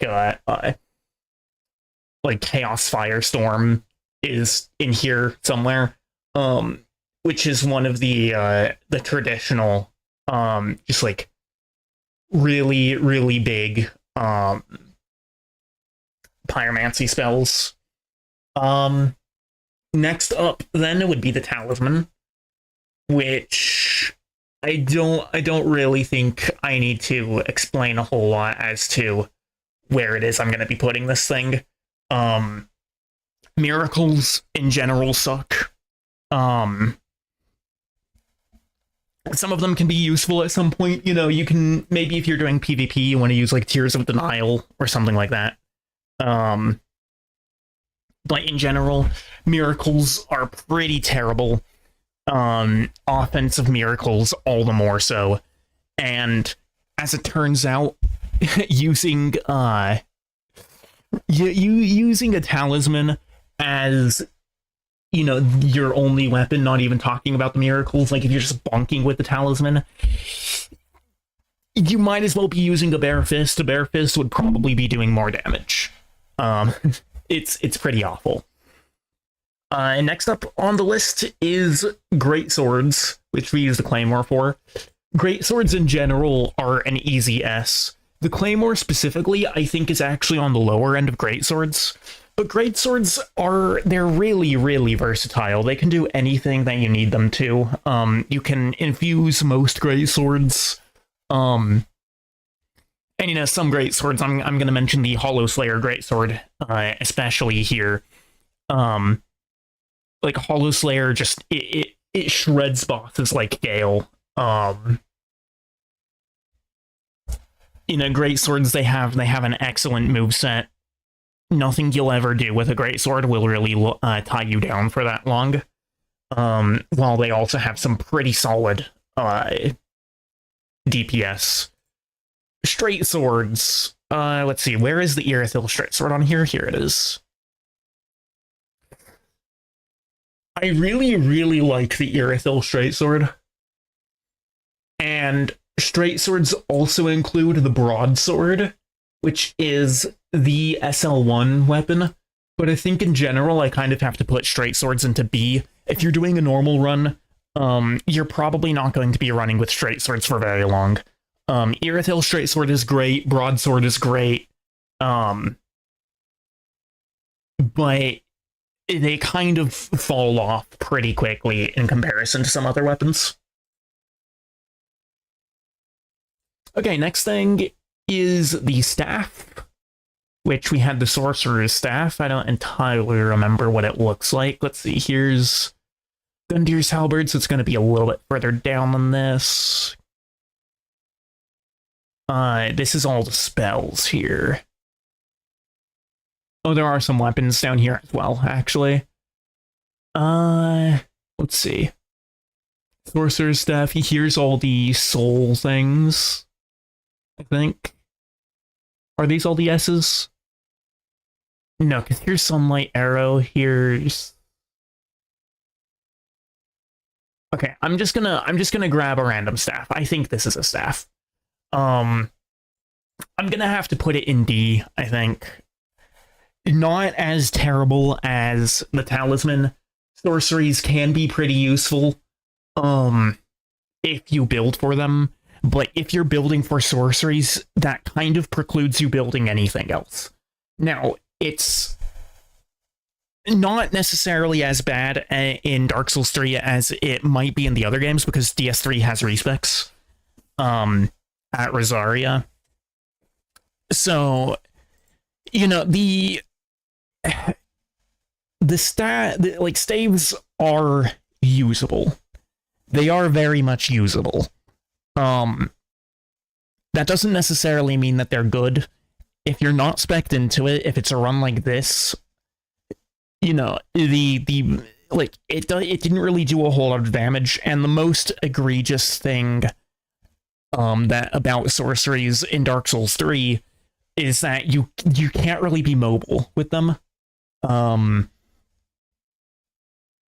They tend to kind of just lock you in place when you cast the sorcery. Which was one of the big legs up that sorceries have in Elden Ring, is because you can actually move while you're casting, for the most part. Not a whole lot, but you can still move. And between that and the lackluster damage that sorceries have in general from a base point, makes me kind of have to put the staff in a pretty low tier. Also, it just really sucked to use in this run. Let's see what we've got next on here. Next up is the spear with Arstar's spear. I feel like this is another solid B. Pretty decent weapon. It's terrible against big groups, but if you're against a single target, the damage can be, or at least the usage of the spear in general can be pretty solid. The reason that I put the spear in B is just like the straight sword class. Spears do kind of just I mean, they kind of just get superseded by other weapons that are just better. You know, spears don't really have a whole lot of zone control in Dark Souls games. What am I ranking? I'm ranking the weapon classes.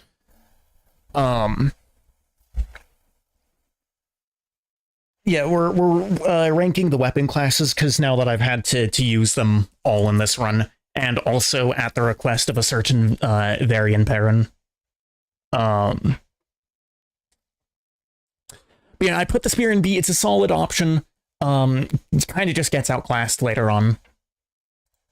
Next up,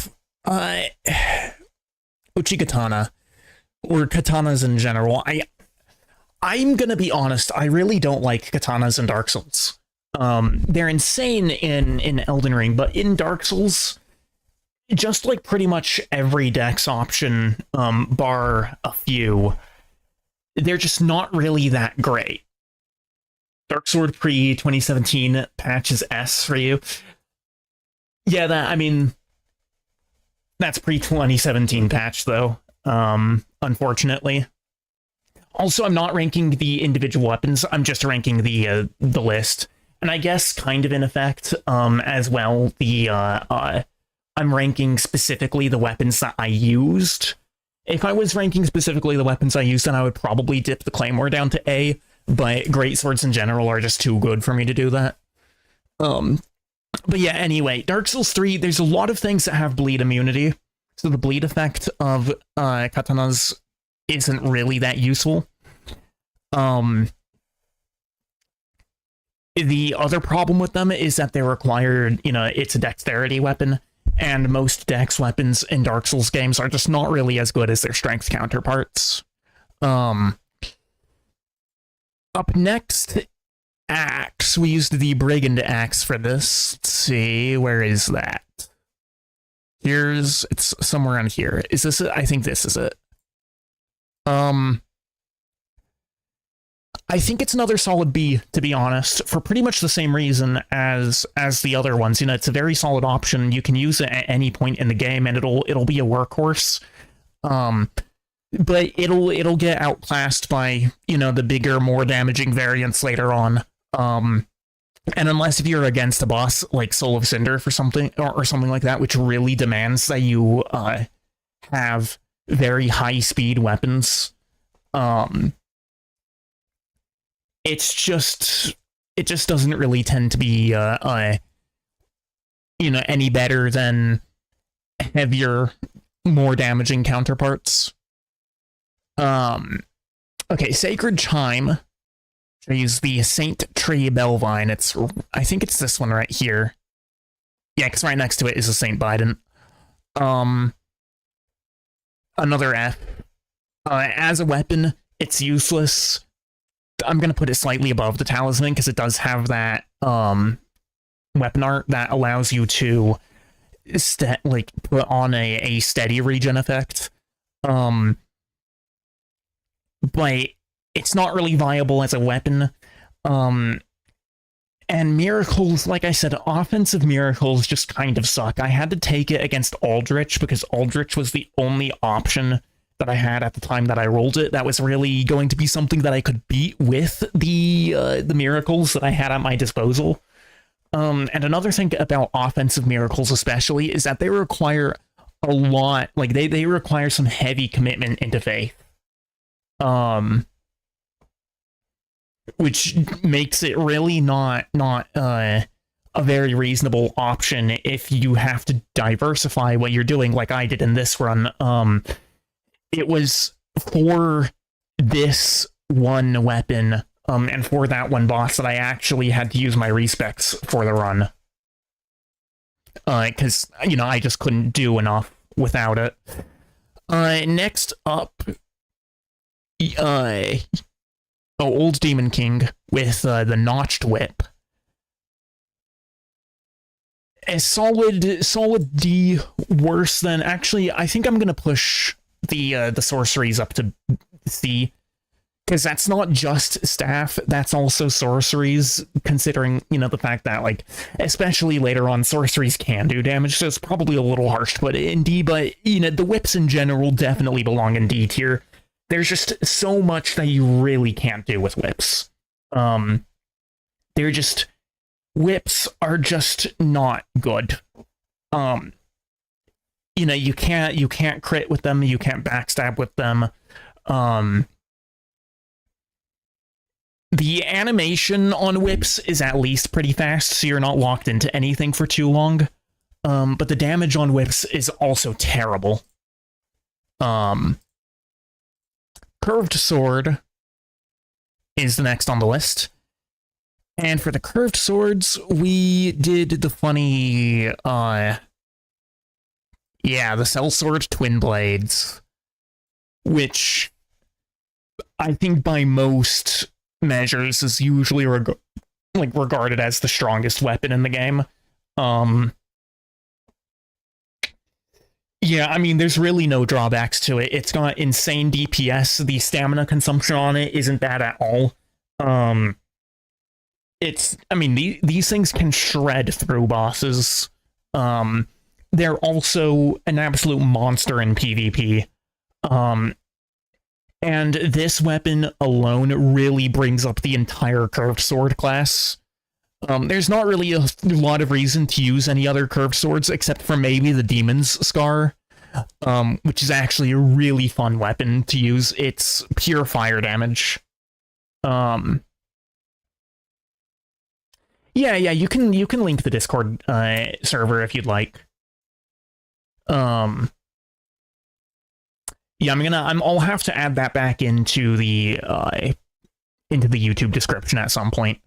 But it's not like that's really too much of a problem, considering, like, right now we've got one concurrent viewer on the YouTube side of things, and I'm pretty sure that's just you. So, like, Kurt was in there earlier, but I think he's on Twitch now. Yeah, so if you want to, if anybody wants to join that Discord, there's the link. It's, just really just a Discord for the stream. I'll post in there whenever there's announcements or anything, but otherwise it's just a free place to hang out if anybody wants to.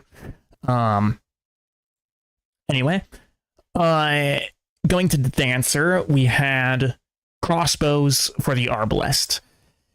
I thought that it was going to be worse than it was. I was expecting a solid F tier weapon, but it was actually not as bad as I thought. The damage was all right. The primary issue with the crossbow was that it's slow. The crossbow is really, really slow. You have to, anytime you shoot, you have to set another input to reload your weapon, which just slows down the DPS so much, by such a massive degree, that it's really not worth to ever use a crossbow. Hammers, I feel like, are a weapon class that kind of get overshadowed. They are pretty solid. I think, is this the... Hold on, it's Reinforced Club that we used. This is Hollow Slayer Greatsword. Where's the R's? I think that's Mailbreaker, or maybe that's the Parrying Dagger. Here's the R's. That right there. Here's the Reinforced Club. I'm tempted to actually put this into A. Blunt damage is really, really strong in Dark Souls 3. Most things are... most things don't really play well with blunt damage. Blunt damage tends to do quite a lot. And on top of that, the hammers that you can find across the game, the club, the Reinforced Club, especially, are surprisingly high damage for a ridiculously low cost. Very simple, pretty fast moveset. They do very solid damage output. There's really not a single drawback to these things. It's just missing a little bit of that edge that would require it to, be ranked among the highest weapon tiers. Okay. Great bow. We used the Dragon Slayer Great Bow for it, which is, where is that? It's right here. It maybe not as bad as either of the talismans, but they're just, it's too slow to be, to really be considered. It's just, it's not really worth using a Great Bow just because of how slow they are. You can't really effectively use them in a game like Dark Souls 3, especially, where speed is very important. And the Great Bow just doesn't have it. Alright, claws. I really don't like fist weapons. Slash claw weapons. Here it is. I don't want to put it any lower than a C. Probably slightly worse than katanas. I don't want to put it any lower than a C because objectively, you can make claws be pretty useful. However, that being said, they're really short range, and Dark Souls 3, like, most things are immune to bleed. That's one of the big, reasons to actually use a claw weapon, is for the bleed build up on it, for the pretty quick bleed build up on it. But that doesn't really matter if the target's immune to bleed, like most things are in Dark Souls 3. And that's really the value of a claw.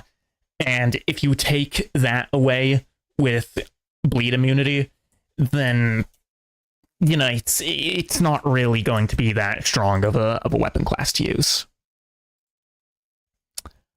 Let's see, great hammers. Great hammers are, they're great. They're pretty great. Another solid A for pretty much all the same reasoning as the normal hammer. I think they're maybe a little slow to be, in the absolute top tier. They're also not, or rather to say that they're a little slow for their damage output, because as far as great weapons go, great hammers tend to have among the least, in my experience anyway, with the exception of Smo's hammer. But that thing is a piece of garbage anyway, because while you're holding it, you pretty much just can't see the screen. Excuse me. It's just way too big to really be used much. Okay, here's where I have a bit of a dilemma that I think maybe forces me to demote normal greatswords down to A tier. Because where is it? Ah, here it is. Because of this thing, and actually I'm gonna go ahead and do that. The great axes are insanely strong. Like, great axes, curved swords, and then ultra great swords are really just a step above everything else in the game. I still think that normal great swords are at the top of A tier by a pretty hefty margin, but I don't think they're actually quite an S tier now that I'm considering it more. Yeah, especially the Dragon Slayer Great Axe. Actually absurd damage output with an insanely strong weapon skill. There's really no, I can't really think of a single drawback to great axes in general. And especially this one is stupendously overpowered. Alright, curved greatswords. Curved greatswords are not bad. They're a bit of a weird weapon class. They're not bad, but I don't think, because of the fact that it's a dex weapon trying to cosplay as a strength weapon, it puts it in a really weird place, where, yeah, it'll do some damage, it'll do quite a lot of damage, but it's the sort of thing that I really just can't think that you would, in a normal run, unless if you really like how the moveset feels, I don't really think that there's a whole lot of reason to use it over any other weapon. It's not a bad weapon, for sure, but it's not exactly stellar in a sense that carries it above anything else. Ultra Great Swords. Ultra Great Swords are an easy S tier. All I need to, here it is. Yeah, easy S tier. Ultra Great Swords are just, I mean, there's not a single drawback to it. It's, you know, the speed, you might think the speed, but it has enough damage that the speed isn't really a problem. And also, the pretty much anything will get knocked around by it. It does so much poise damage that most things that you hit with it will stagger in like 1 or 2 hits. And that stagger can be incredibly useful, especially when you're smacking someone with just basically a giant block of iron.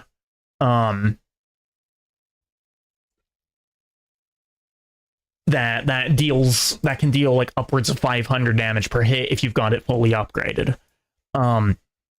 It's pretty nuts how strong these things actually can be.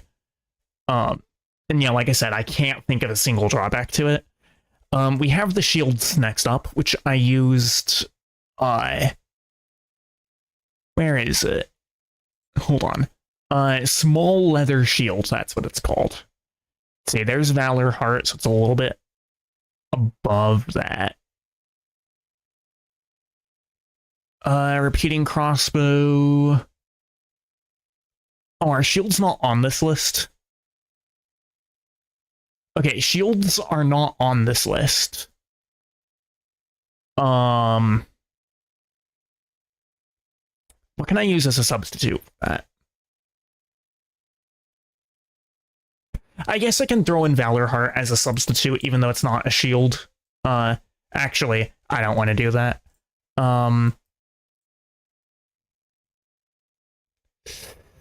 I'll put in the like the magic shield, I guess, as a substitute. So shields as weapons is a pretty interesting conversation, and most of the time they'd be an F tier, but sometimes you have some just incredibly strong shield, and that's where the, you know, small shields are, basically. Small shields in particular are at least up here, simply because of how wide of a parry window you have on it. It's so easy to parry absolutely anything at all with a small shield, that it really makes up for the kind of, you know, at least, shall we say, underwhelming power of the rest of the shields in the game. Small shields are really where it is. If you're going to be using a shield at all in a way that isn't being used for, like, if you're going to be using a shield, there's a couple of mentalities for it. You can do a shield for parrying, which is really, really strong, you know, against the parryable enemies. But the problem is, not every enemy is parryable, which is what prevents me from putting it even higher. Standard shields have some nice 100% damage negation. Same thing with great shields. Great shields are really not the strongest, though, in my opinion. And then the other way that you can use shields is for stat buffs. But if we're talking how I used it as a parrying shield, they're pretty strong. Varian seems to know where the next weapon is going to go. Oh yeah, no, you know exactly where the next weapon is going. Is that even on the list here? I don't think it's even on the list here. No, it's not on the list here, so I'll have to make another substitution. I'll take Flame Fan as the substitute for the torch. This is for the torch. Torches are terrible. Yeah, you should never use a torch as a weapon. the only reason to use a torch really in Dark Souls 3 at all is for like the maggot infested hollows by the Cathedral of the Deep, and the bugs in the Painted World. Because if you lift up a torch while you're you have the HP drain, it will go away, which can be useful if you're going through those areas. Otherwise, torches, not really a very good option. Bows are interesting. Oh, I didn't mean to drag that window away. Okay, hopefully that doesn't get too messed up on the stream here. Bows are better than I thought they would be. They kind of felt like crossbows, except without the issue of needing to reload. And because of that, I'm actually willing to put it up into C tier. You know, it's a ranged option.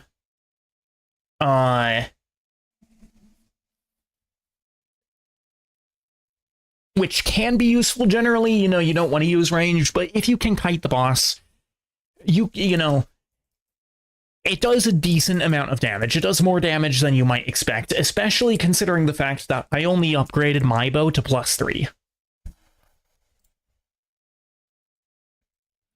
Alright, next up is the pike. Pikes are basically just a bigger spear. And that's the same way that it works in this game. Specifically, we use the Great Lance for the run.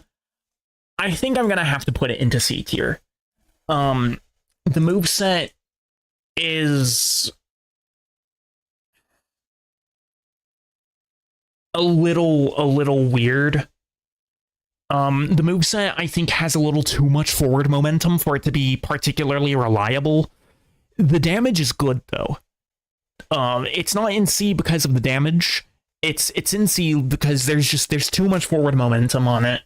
To the point that it's too easy to make an attack with the weapon and step out of your place because of it. Alright, halberds are next up, and we use the Black Knight Glaive. Black Knight Glaive is still an incredibly strong weapon, not quite as strong as it was in Dark Souls 1. Still a really good choice, though. Really good choice, really reliable choice.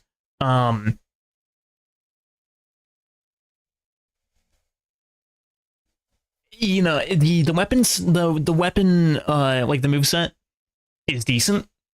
It does pretty solid damage, especially if you're using it against either a lighter weight enemy that doesn't have a whole lot of poise, or, of course, if you're using it against the demon. You know, Black Knight weapons deal 20% extra damage to all demons. And for those scenarios, the Black Knight Glaive really becomes an incredibly strong weapon. But for the most part, it's a very solid workhorse. It's definitely something that you can use for the entire game. It's not quite to the level of some other options, you know, like those I currently have in S tier, or even as far up as, you know, the normal greatsword class, but it's a very solid option. Let's see. Thrusting swords, for which we used Rickard's Rapier. I have mixed feelings about thrusting swords. I'm going to put it in D tier, because they don't do nearly enough damage. Actually, I'm gonna put it up to C tier, actually, above the claws. The damage is not there. However, the reason that it's not as bad as the weapons lower than it is because you can still do the basic, you know, functional weapon things with it, which is, you know, why the whip is so low. But it's also got, it has some decent range. It has some pretty normal weapon range. It's about the same kind of range as you might expect off of like a straight sword. the damage is the problem, but the damage doesn't necessarily matter all that much in comparison to the weapons below it, which none of them are doing any more damage than it anyway. So it's not a weapon that I would recommend, but if you really like the moveset of a rapier, of a thrusting sword, you might as well go for it. Although I will say, if you're going to use a thrusting sword, I would highly recommend, above anything else, let's see if I can find it here. It's somewhere down here. But the Irithyll straight sword, Irithyll rapier, even, because it's basically like a normal thrusting sword. It's basically a normal rapier, except it has frost buildup. And frost buildup can actually be pretty strong in Dark Souls 3.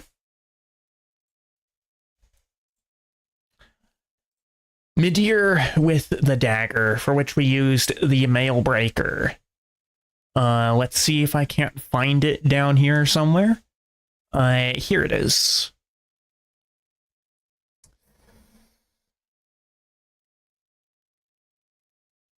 I think I have to put it in D tier.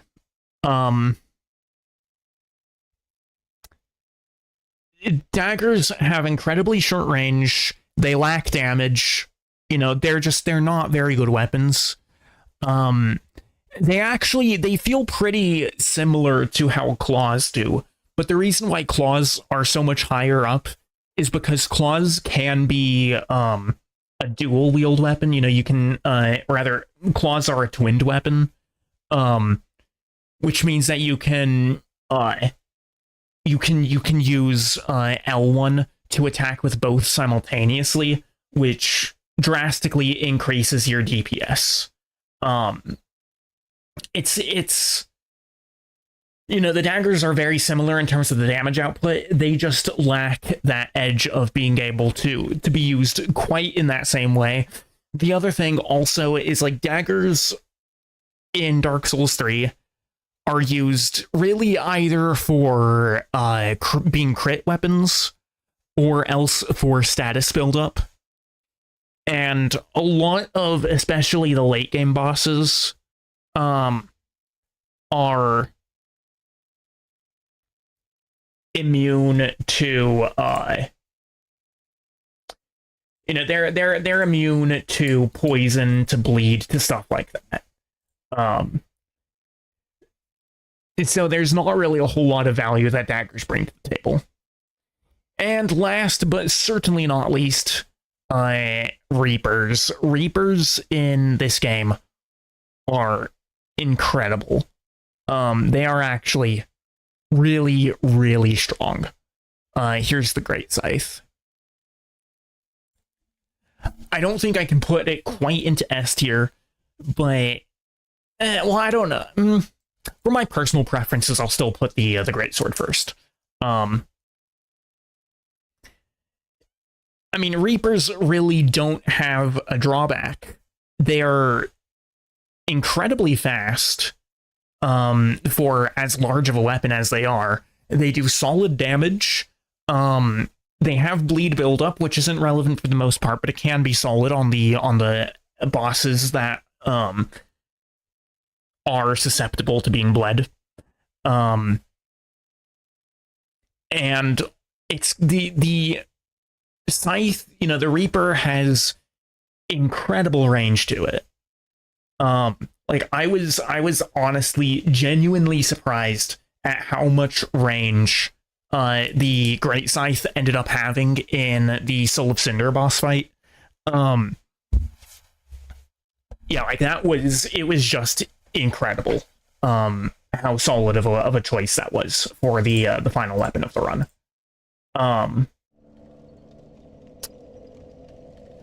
That being said, however, we are now back in Firelink Shrine. Firekeeper's still alive. Even though I stepped on her head. I didn't really have a reason to spend those souls. I don't know why I did it. But anyway. That is the run. I very much hope that you all enjoyed this run sticking through, and I greatly appreciate everyone who was here throughout it, especially Varian. You are insane. Sticking through both pretty much every single stream of the run, as well as making that absolutely phenomenal chart. Genuinely, I'm actually astounded as to how much you did for everything. And I have very much appreciate you having been here throughout the run. And like I said, just everyone in general.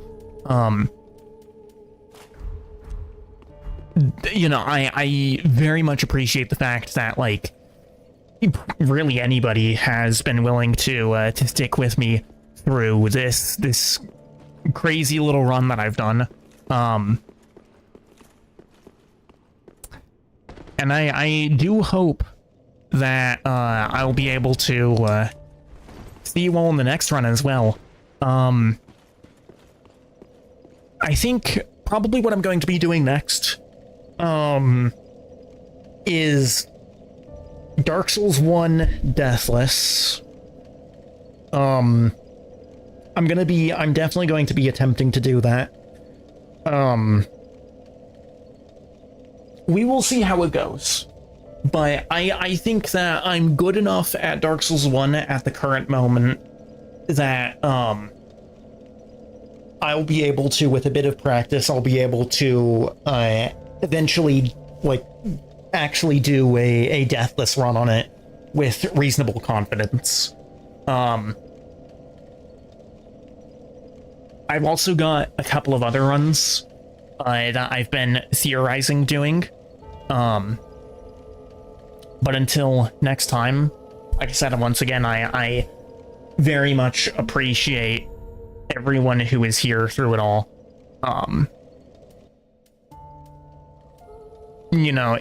Like, you guys are absolute mad lads for having been here. I keep on repeating myself here, but I don't want to understate how much I appreciate having you all here.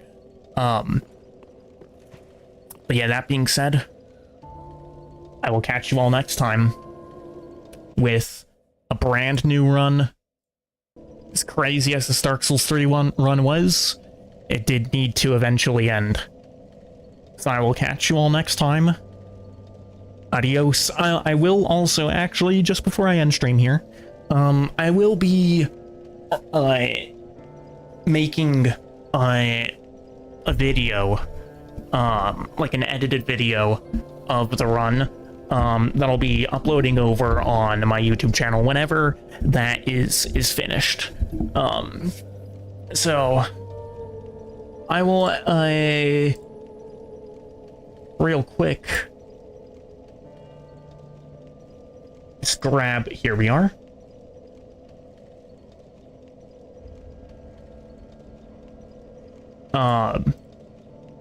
Yeah, so that will be uploaded to there once